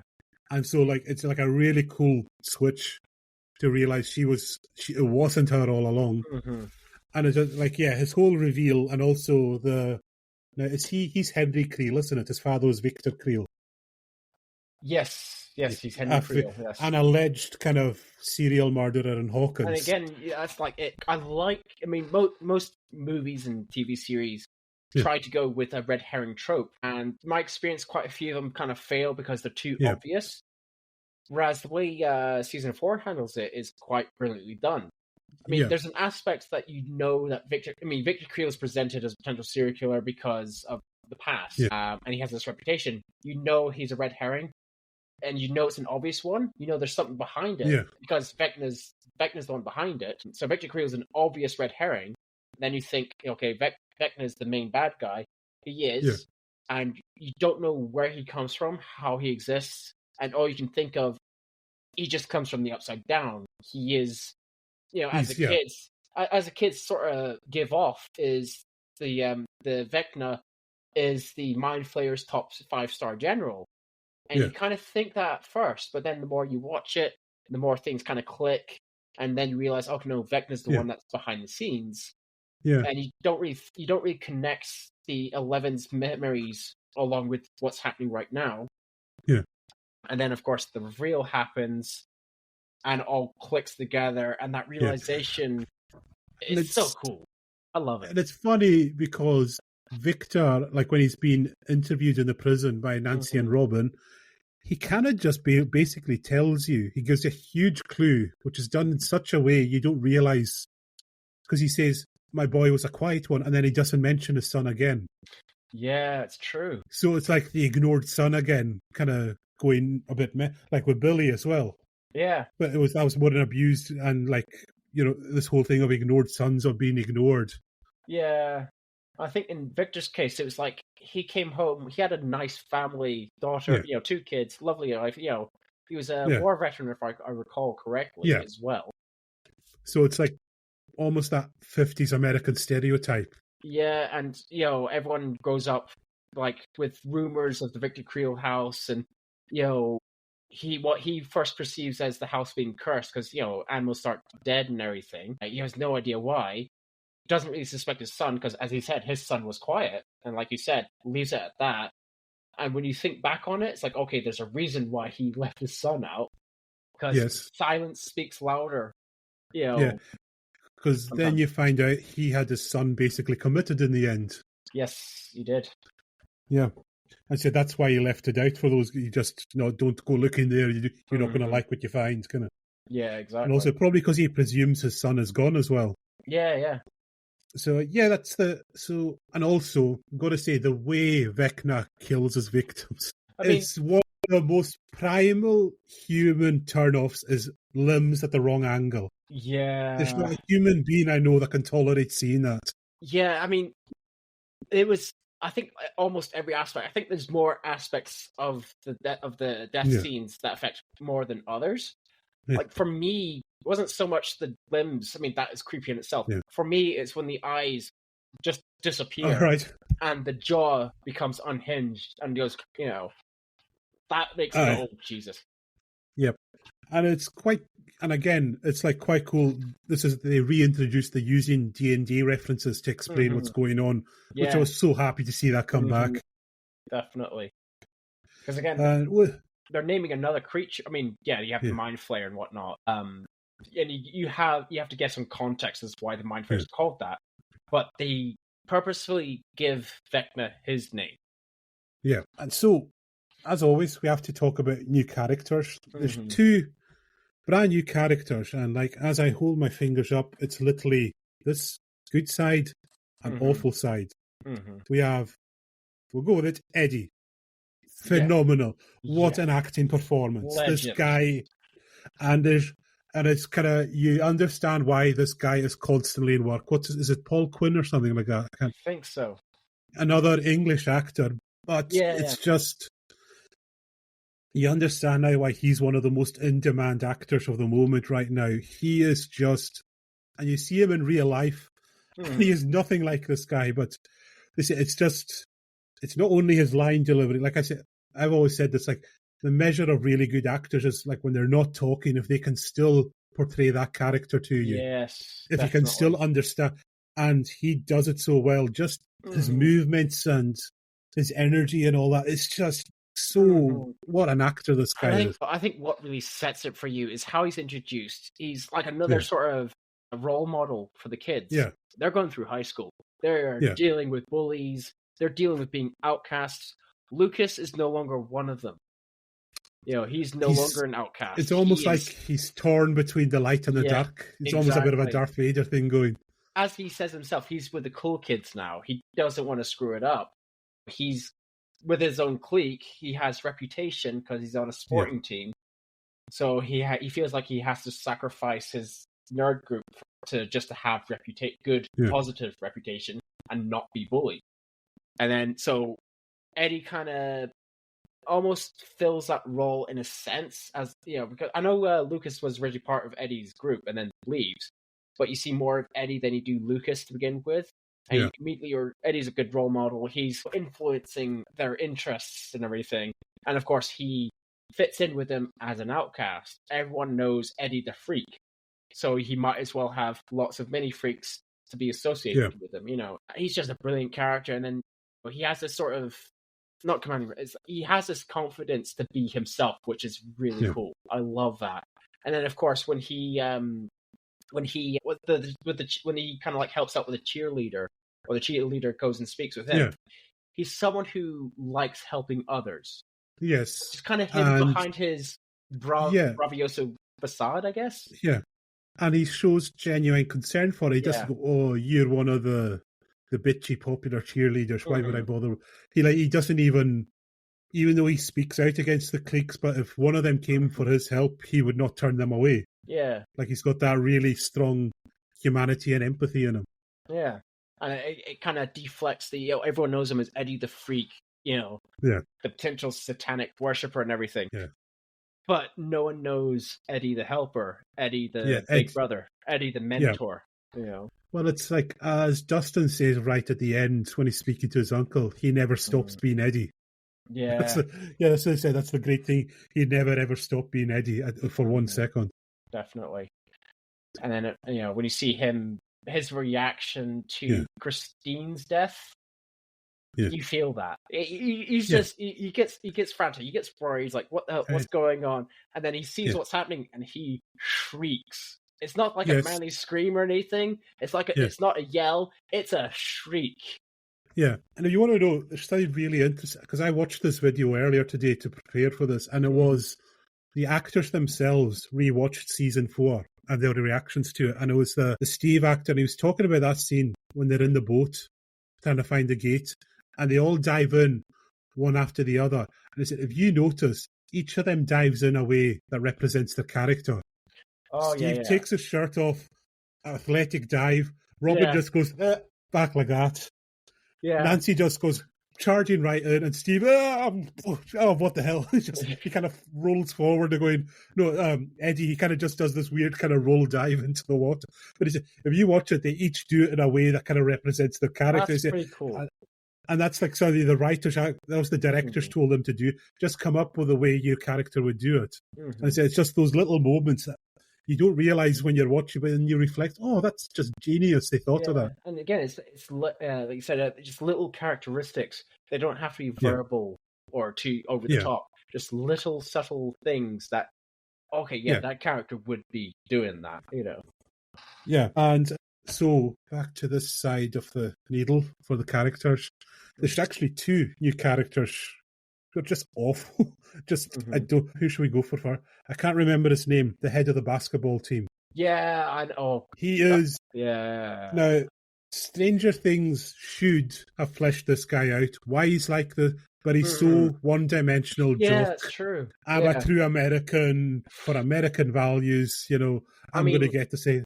I suppose he's meant to represent your basic patriotic dickhead. But maybe he should have been fleshed out just a little bit more to make you empathy. I mean, I feel no empathy for him. I mean, seeing him getting torn in half at the end of season 4 is like... Yeah, you're just like, that's all right. At least just prior to that, one part of me was hoping that Lucas would get through to him. Yeah. I thought that was going to happen there. Yeah. That maybe he would turn around and see Max up there and just realize, oh shit, what's going on here? Mm-hmm. Like, which you think even at the lake he would have just realized, when the guy goes up and that surely this can't be Eddie's fault, but he still carries. It's like, why do you still believe this? I think it's just for the sake of representing that his mindset of the satanic panic. Yeah. That's literally it. I think that is his purpose. I mean, it's good and all, but it would have been nice to see him have a character arc, because he is a minor antagonist. And the way that is performed is like, you'd hold out some hope, because he's still a human being. You'd still hold out some hope for him to kind of like switch and realize the reality of the situation. But no, he's still an arrogant dick. Yeah. Not much else to say there. And the other one, and this is more annoying because he's meant to be fun and lovable as Argyle, and I just grew. And again, he can be fun and lovable, but like, he's one-dimensional as well. He's the goofy California stoner, and that's all we get out of him. Yes, of course. I mean, I arguably prefer him over the basketball jock, but he's just there for comedic purposes. He doesn't do much apart from being a convenience. Yes, and it's just like anything to do, just a hint. Why is he such a stoner? Is it, there should be reasons why he's so into this way of life. I mean, the only thing I can because think he's of also is, shown to have like a mega spiritual side, which that's not really. He's of mixed race. He's meant to be part Native American as well, First Nations. Yeah, which but I think could have led to some. There's some interesting ways he could have taken that in Stranger Things as well. Yeah, I mean, I think it's just more for the sake of, okay, we need maybe for ethical, ethnic reasons, or we need someone of color to broaden the color spectrum more, and as well as it's set in California, ergo he must be a stoner. Right, and you just mentioned the dreaded C word about season 4, California. Yeah, whoops. Yeah, we have to address. It's just you could have cut 90% of the California stuff out, and it would not have. It would have improved it, arguably. I mean, I don't know what would have been done. I mean, obviously, it contributes to some sort of character growth for at least for Eleven, because obviously Eleven becomes Joyce's adoptive daughter, and they go away from Hawkins just to be safe, which is fair. And California is far enough away, but I think, like you said, there should have been less time there to contribute more to the story. But I don't know what the bouncing off point would have been. Yeah, but I agree with you. Here's a question: like when they're in California, what do Will, Mike, and Jonathan contribute to the story? That's the thing. They are the three of them are based. Jonathan especially was almost character assassination what they did to him from the start of season 4. I did not like him at the start of season 4. He's a stoner who doesn't care anymore, and it's left at that. There's no motivate. He said, he decided not to go and see Nancy. And it's like he's not telling her about this. And why? It's just like I can't be bothered now. It's like what happened to him? Like why is he so? I mean, jaded all of a sudden. That could have been explained more again with like either subtle hints or flashbacks. Yeah. If there was like some actual good motivation as to why he became that. Because usually, I mean, I'm not speaking from experience, but if you're like into recreational drug use, there's usually a reason for it. Either it's just to like kind of chill you out, maybe it's just for the pure enjoyment, or worst case scenario or circumstance, it's a coping mechanism. Yeah, you're escaping from something. Like they could have just shown maybe the trauma of the past 3 years just caught up, and that would have made sense, or at least. But he's just kind of there. He's there because he can drive. Basically, that's all he does is drive the truck. He could have been more protective of Will, considering like the first season. He does. That is the only. You could have trimmed down California to the Will moments where he's obviously struggling with his sexuality. It's similar to the Robin thing, but it's just not done anywhere near as well. Yeah, because I think you get the subtle hints just from like one or two scenes. Yeah, but I feel like they're maybe too subtle, at least in comparison to Robin's story. Yeah, like obviously, you can feel what Will is feeling. You know that he's homosexual. As is the actor as well, because I think this is also the coming out story for Will Byers' actor.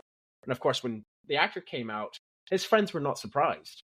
And maybe they could have done something similar with Will's group. I mean, imagine when you're trying to come out, especially during that time, especially your friends, your male friends, it can't come out your mouth. You want to, but you struggle, and it feels like you're tensing up. Yeah. And that was portrayed quite well. But they probably could have explored that a little bit more, Yeah. I'll say that there's one really, it's when they're in the car and he's showing him the painting he made. And it's that look away he gives. And again, it's just you get everything that he's feeling in that moment. He does the pained look away so well. It's again a difficult thing to pull off a really good in pain looking away convincingly as an actor. Yeah. But he pulls it off there. Definitely. And so that's kind of anything else left to cover. The soundtrack is, again, it's it's gone back. Like the soundtrack for season 3, it was a lot of 80s songs, just pushed it, but this time they've dialed it back nicely. And there's two artists. We're just going to say 2 artists got the boost of their careers out of this. Yeah, definitely. I mean, you have the Scorpions with. Oh no, that's. Oh no, that was season 3, wasn't it? Yeah. With this, it's Kate Bush and Metallica got the biggest. Yes, of course. Yeah. I mean, Kate Bush she must be fit by now because she's been going up that damn hill since the 80s. Yes. But it's like the way running up that hill is pretty cool because you first hear it. I think it was popular at that time. Yeah. I mean, I didn't grow up in the 80s, so I don't know how popular Kate Bush actually was. I know her career wasn't. Well, if I can recall, I think she did a comeback tour a few years ago. Mm-hmm.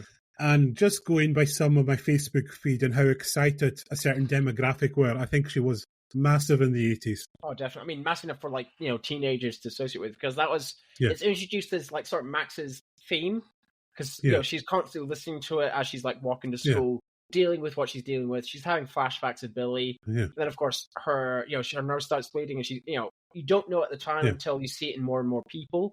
Obviously, she's affected by Vecna trying to use her as a sacrifice or conduit to open up the portals. But, running up that hill becomes her theme. And you hear it like once or twice just in the background. And then at the climax is when it really hits, because when she is in the Upside Down, traps, essentially being preyed on by Vecna. Yeah. And it becomes her motivation song. Yeah, because she's literally running away. Mm-hmm. Which is also, I think that's got to be one of the themes of season 4 is running away and standing your ground. Mm-hmm. Definitely. Because you get that like with Hopper, like he escapes the prison and they're about to run away. He says, no, we have to stand our ground against the Demogorgon. Mm-hmm. And Eddie at the end, he says, I didn't run away this time. Yeah. Which, as I know a lot of people are upset by Eddie's death, but at least they gave him a proper, glorious death. Like he went out in style. Yeah, obviously, I'll probably be one of the people that, like almost everyone who loved him, wanted him to survive even after that attack. But we want him to be much like Bob, somehow return. Somehow, but we're more accepting because that's Eddie's character arc. He finally makes his stand as the noble sacrifice, whereas Bob is the unwilling sacrifice. Bring us back, Bob. I swear to God. Yeah. So, it's like he sacrifices himself for a town that hated him. That's what Dustin points out. He was that. Exactly. And gotta say that for whom the bell tones. No, it wasn't for him. It's Master Puppets. It's a Master. Oh, sorry. Master Puppets. Yeah. Yeah. I'm a Metallica. I'm not a massive Metallica head, but I do love Metallica. So I know their songs well enough. All right. Master I'm not a big.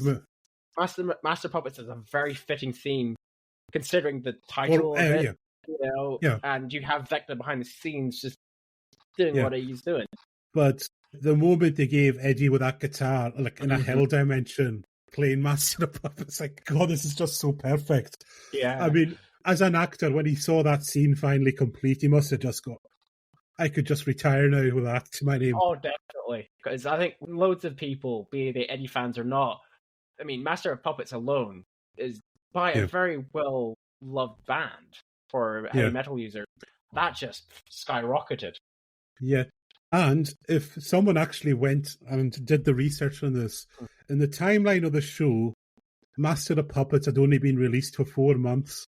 So this is even bigger testament to Eddie's guitar skills. That in the days before the internet, where you could just find like the score or the tab, in 4 months he mastered Master of Puppets by ear. Yeah, so, good on him.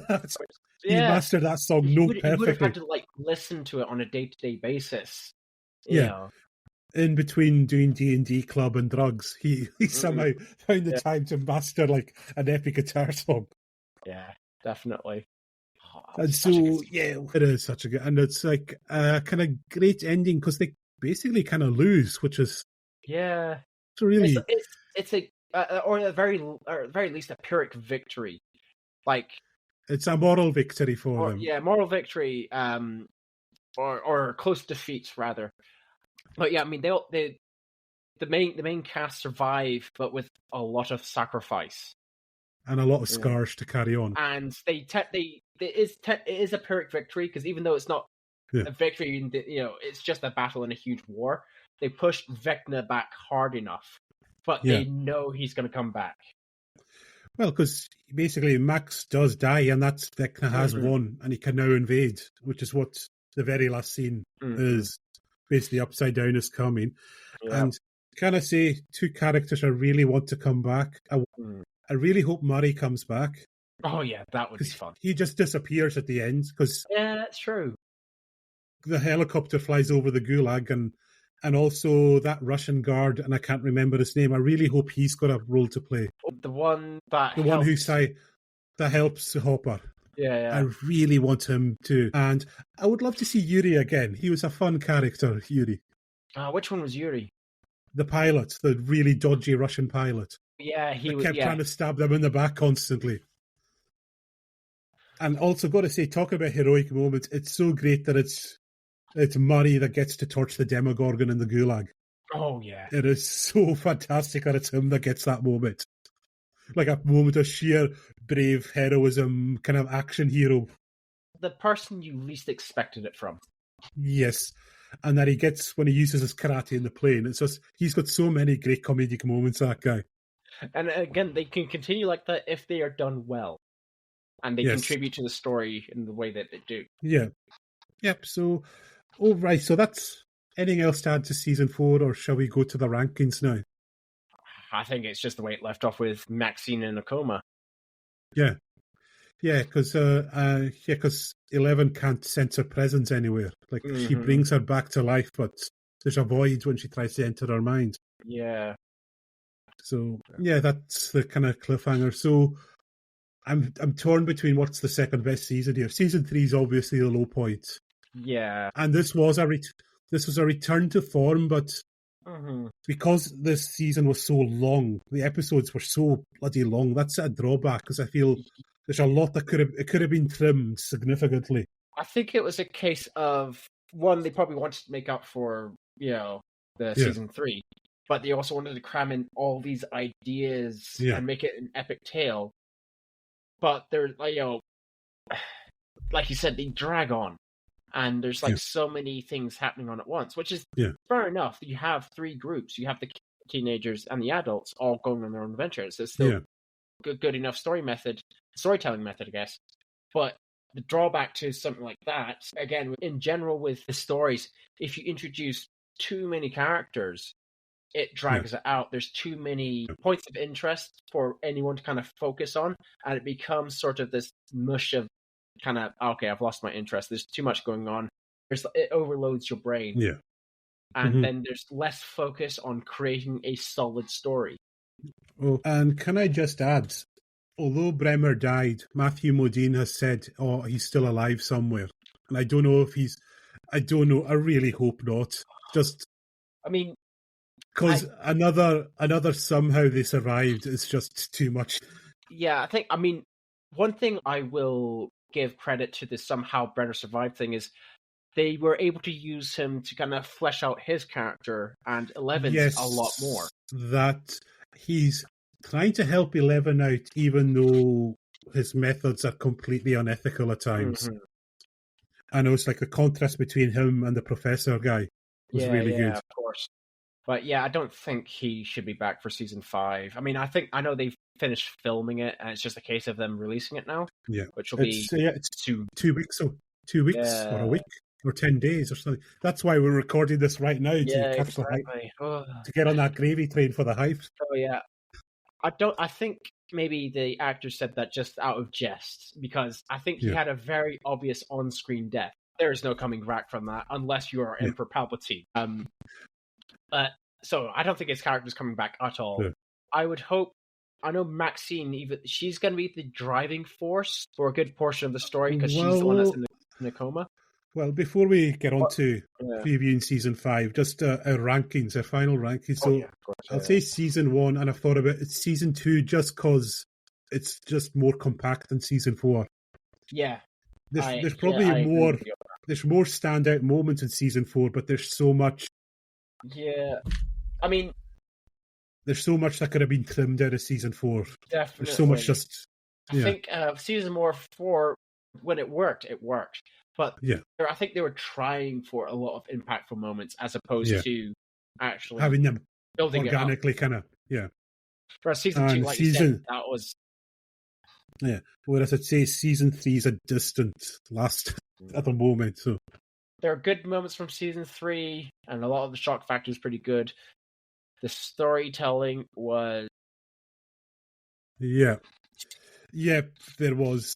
It was just that they front-loaded the mystery instead of letting it kind of gradually, and that just there was no tension really. And I think good body horror. That's a really amazing body horror. Just mixed in with suddenly Russians are here.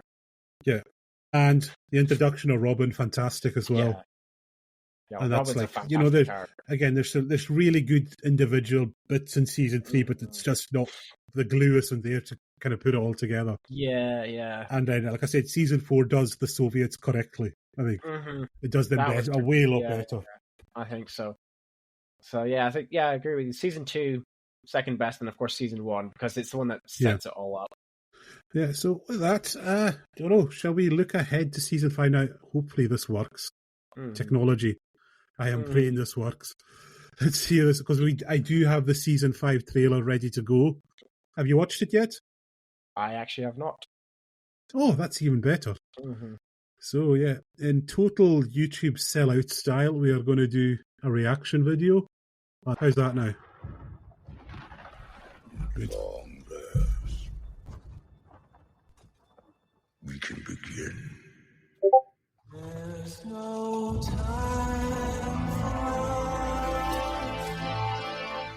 there's no place for us.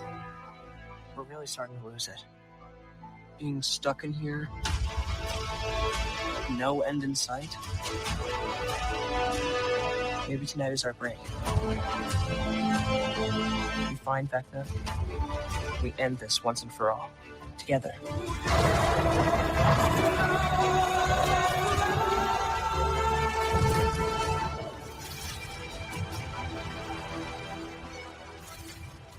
This isn't like one of your campaigns.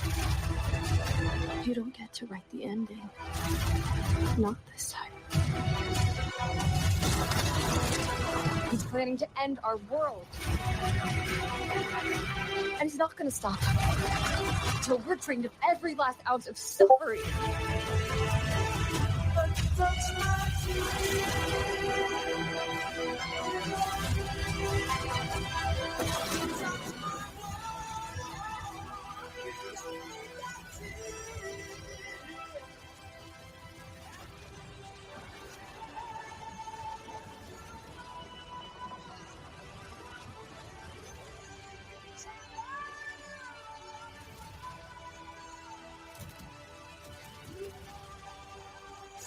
We stay true to ourselves.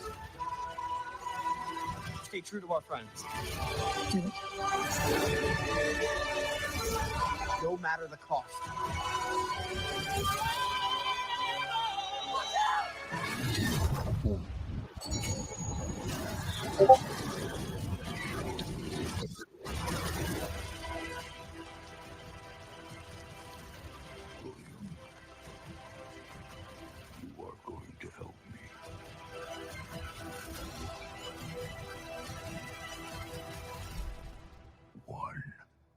Last time.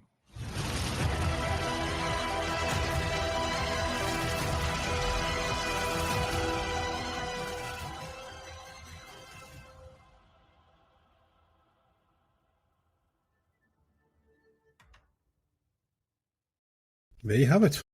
I liked the bit where it showed the end for Netflix. That's my favorite bit. The Netflix logo. Yeah. Gets you there in the heart, doesn't it? Yeah, absolutely. Especially what they did to Dark Crystal.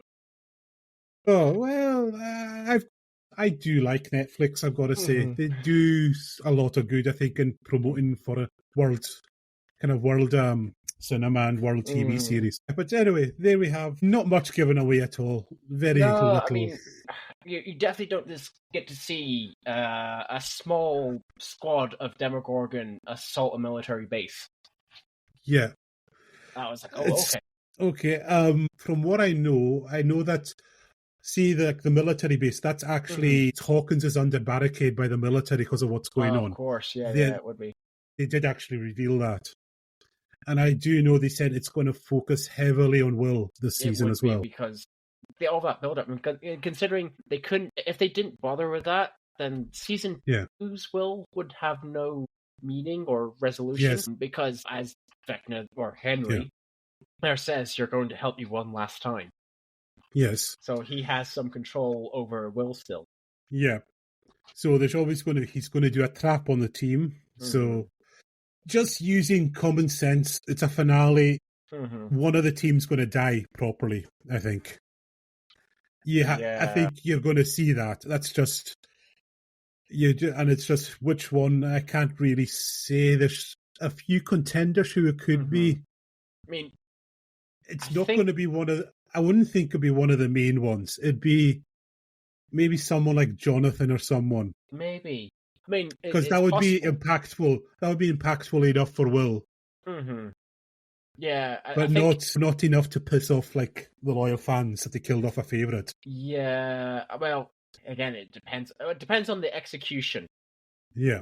If they kill off a main character in such a way where it doesn't feel forced, or it feels like it's just slumped in there for the sake of the story, that's going to piss off a lot of fans. Whereas if it's done in such a way where it contributes, where it generally feels like, regardless of how predictable it be, that's its own thing.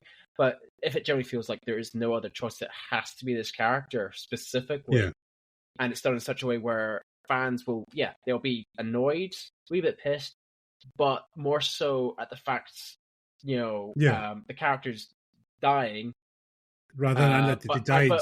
But kind of like in a similar sense to Eddie.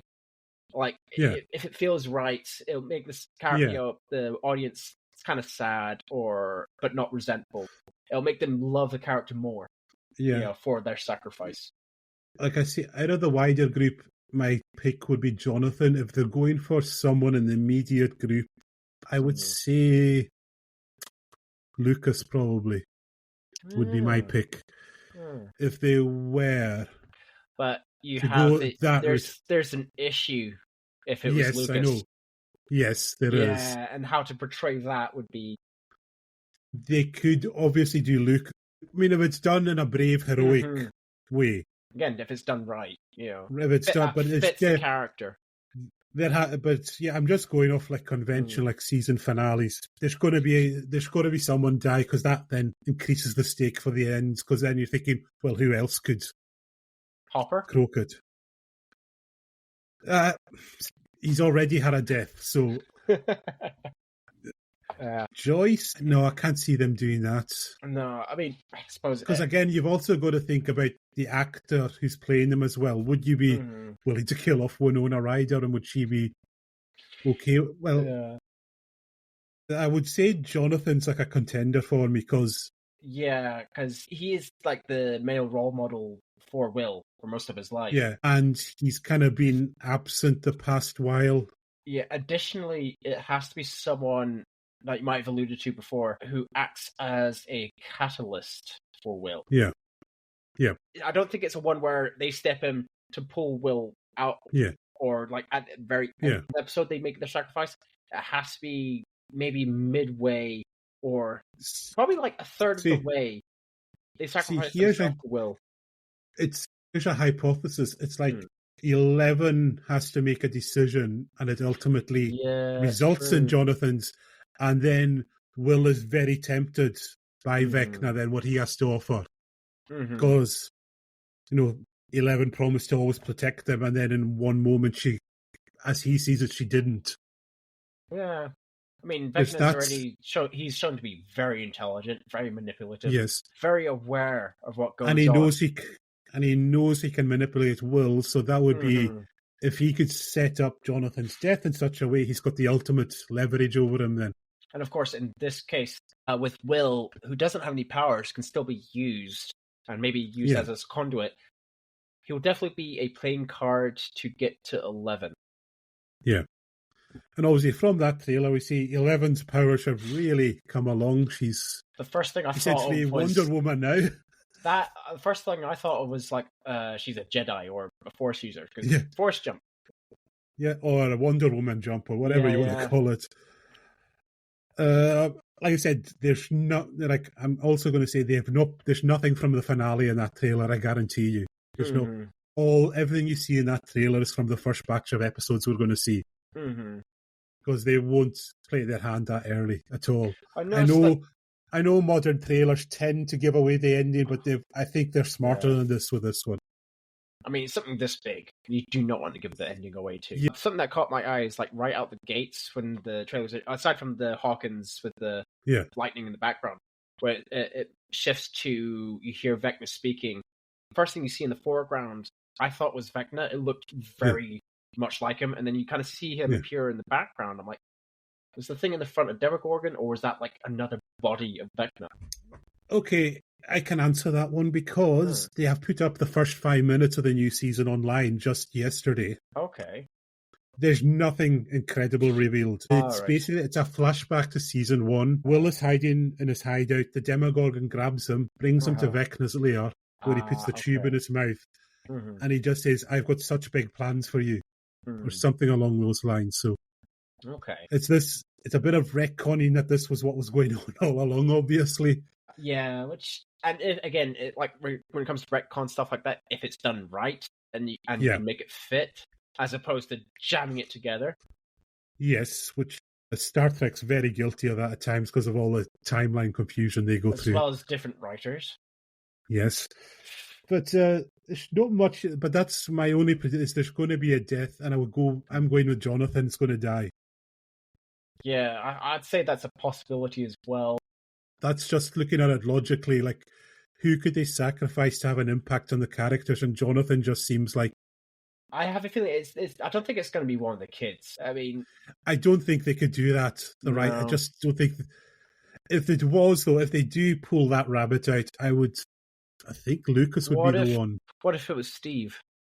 Yes, I see Steve or Jonathan would be a good contender, but I think Jonathan, because that impacts Will. Yes, more directly then. But then again, it could be, it will impact Will. But what if character's death impacts the person we don't think it will? But I don't know. May not have the same This effect, is real speculative. I'm just going like, what's the obvious choices that you would do as a writer? Yeah. Like, I just think Jonathan stands out because his character just vanished a bit last season. That's true, 4 years ago last season. Bloody hell. The only other thing I can think of is there's a character that fits the bill that neither of us are thinking of, and potentially Jonathan could be a red herring. Yeah. Well, the thing is, it's not. This is just me going off what I think is going to happen. There's nothing hinted at this there's not much hinted at in the trailer. Yeah. I mean, other than it's a final, and it's good to see D&D is being used again for them planning their. I quite like that. I kind of smiled when 11 said that. It's not one of your campaigns. Yeah, you can't just write the end, but hopefully it's come back as what DM ever writes the end of their campaigns properly. No, as you know, as a DM, that's basically you are dancing for delight for days if your players actually stick to the script. Like any DM that'd be like a dream session, but we all know never ever happens. I've been a DM and I've been almost spelling out this way. Well, they all go, no, over here.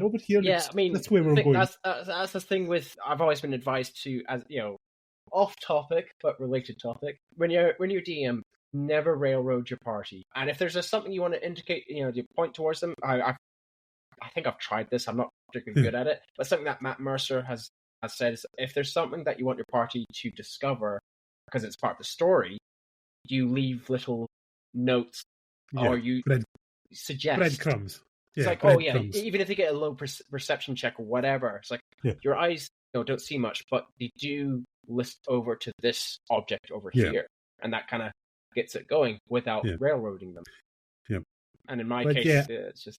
I hope, because Will is a DM, so his response to 11 should be like, what DM ever writes the ending properly? I mean, That should be the classic comeback. Yeah, I don't think it's gonna be the line, but yeah, I agree. It's Like if they could surprise us. Like if they do that, they say you really get this D&D malarkey completely. You understand the pain of many a DM that's carefully written for hours. And then what? How could you want to do that? I mean, I think another good response is like, what party does what they're expected to do? Yeah. What party ever goes right? Yeah. And I hope Ori says we're never splitting this party. You've got to have some lines like that. God. Or we will share they can't, sharing the loot doesn't apply, but something like that. We're not splitting the party. Yeah. I mean, unfortunately, you can't use I cast Fireball. Yes. Unless they find a way to do that, which would be, if it's done right, would be hilarious. It seems like it, because remember you saw 11 and there's that ring that goes out. Well, additionally, that was the method for the Demogorgon, anything from the Upside Down, even Vecna.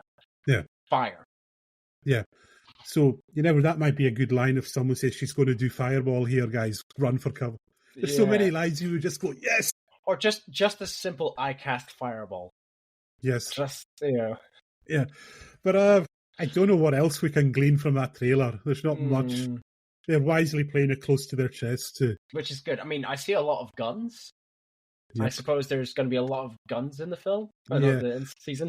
Well, and I'm glad, there's lots of Demogorgons, and usually they've gone for more, but at least there's a reason, is that this dimension is now invading. Yeah, exactly. And again, the whole build-up as well. The kids surmise in season 2, or at least in season 4, or season 3, season 3 and season 4, they're like, the Demogorgon is the foot soldier, and Vecna is the 5-star general for the Mind Flayer. Of course, they were partially right, just the wrong order. But yeah, it's just, and seeing more, I mean, one Demogorgon enough was a threat. And this is, I think, where a good portion of TV series, seasons, and franchises, movies kind of mess up is, if one thing is very dangerous and a huge threat, obviously, and multiple of them will be as well, but it also follows the rule of shinobi in old Japanese films. Mm-hmm. And that's where if you have Bruce Lee fighting off a ninja, it's a tough fight.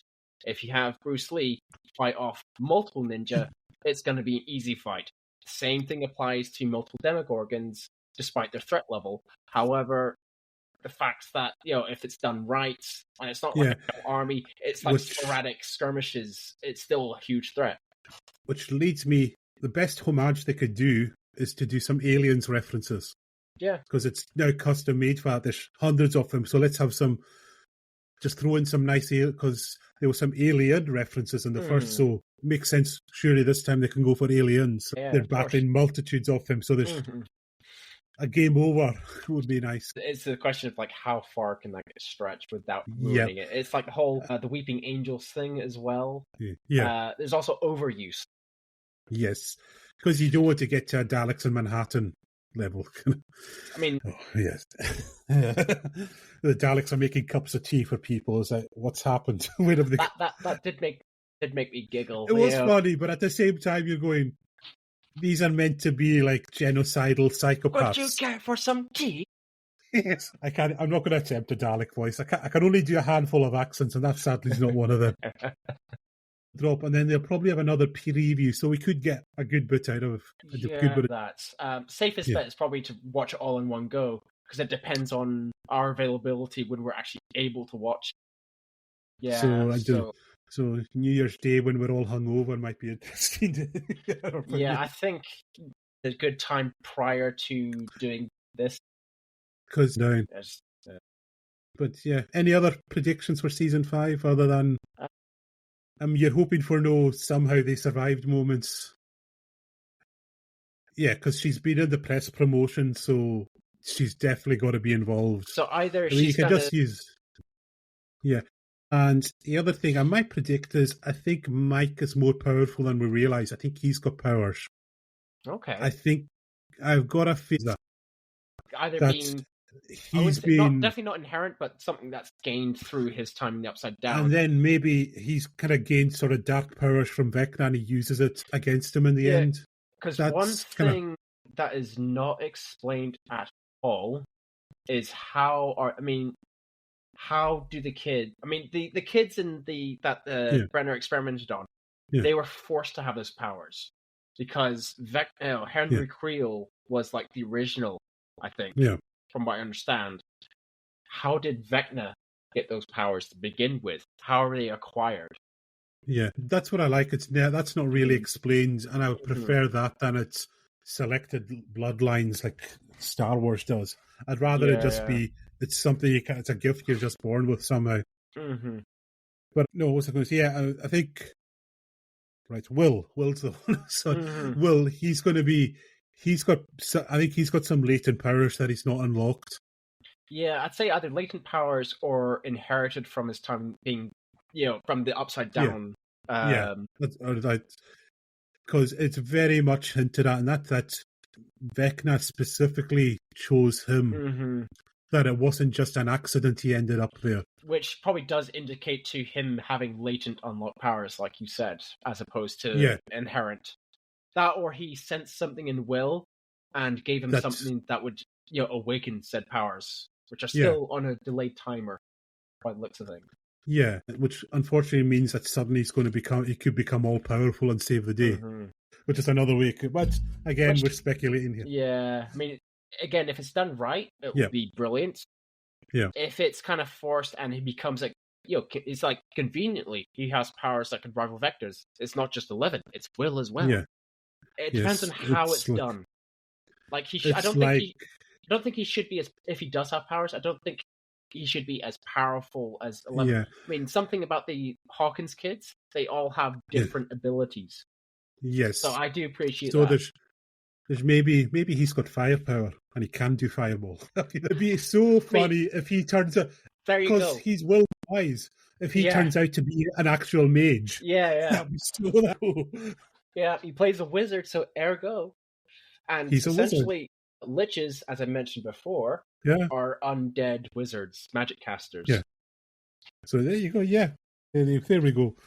So just to let everyone know, now that we've said all this, it's definitely going to happen. You can bet your mortgage on it, and don't blame us if you lose all your possessions in the process. Yeah, just throw that warning out as well. All proceedings go direct to us and are non-refundable. Yes, completely non-refundable. No receipts given either. Yes, you can gamble on this with us, and you're guaranteed to get zero in return of us. What money? Well, we don't owe you any money. It's all crypto now. That's a fake Caribbean island in the back. I know I live on an island. It's close enough. Oh, well, I mean, what do you mean? I sold a house for Bitcoin, or I bought a house for Bitcoin. No, those Bitcoins are just resting in my account. Come on. So, financial corruption aside, thanks everyone. If you've listened to all of this, let us know. Please let us know if you actually sat and listened to 2.5 hours of us talking. If you did, good on you. Yes. Hang on, give me a second. I tip my hat. He literally tips his hat, and he's got a drinking horn as well. He would do a heroic Viking toast if he could. It's back in the kitchen. I do have a blowing horn but I can't really do it all that well. Oh, the Horn of Truth, like from. Have you seen Star Trek Lower Decks yet? Oh, we have to do that. Oh, yes. So there we go. We've got our own Horn of Truth on this. I'm not going to blow it because my wife is upstairs asleep. Okay, and yep, we definitely don't want to awaken. That's one force we don't awaken. No, seriously, Mel is the sweetest person. If you listen back to this, Mel, please don't come after me for saying that. Hell hath no fury like a pregnant woman. Yes. All right, but thanks. If you have listened to this, and wherever in the world you are listening to this, please get in touch with us. We would love to know where you said all listening to us from, and more of why you're listening to us. Why? Yes, you've listened to me and Kieran go 2.5 hours on Stranger Things, so we would love to know what on the earth inclined you to do that on this. Whenever you've listened to this. Oh, there's all these experts talking about these two guys from the Isle of Lewis. They're the ones they've got the inside knowledge that I need. Two random bullshit artists. Yes, that's more to our taste. Yes, but thanks everyone for listening and tuning in, and we'll all be seeing you very soon. And let's see how our predictions go. All right, good night, everyone. Thanks for that. Good night. Stop. It's not stopping. Just smiling away, boys. Smiling away. Yeah, just Oh, lost you. right. That'll stop it.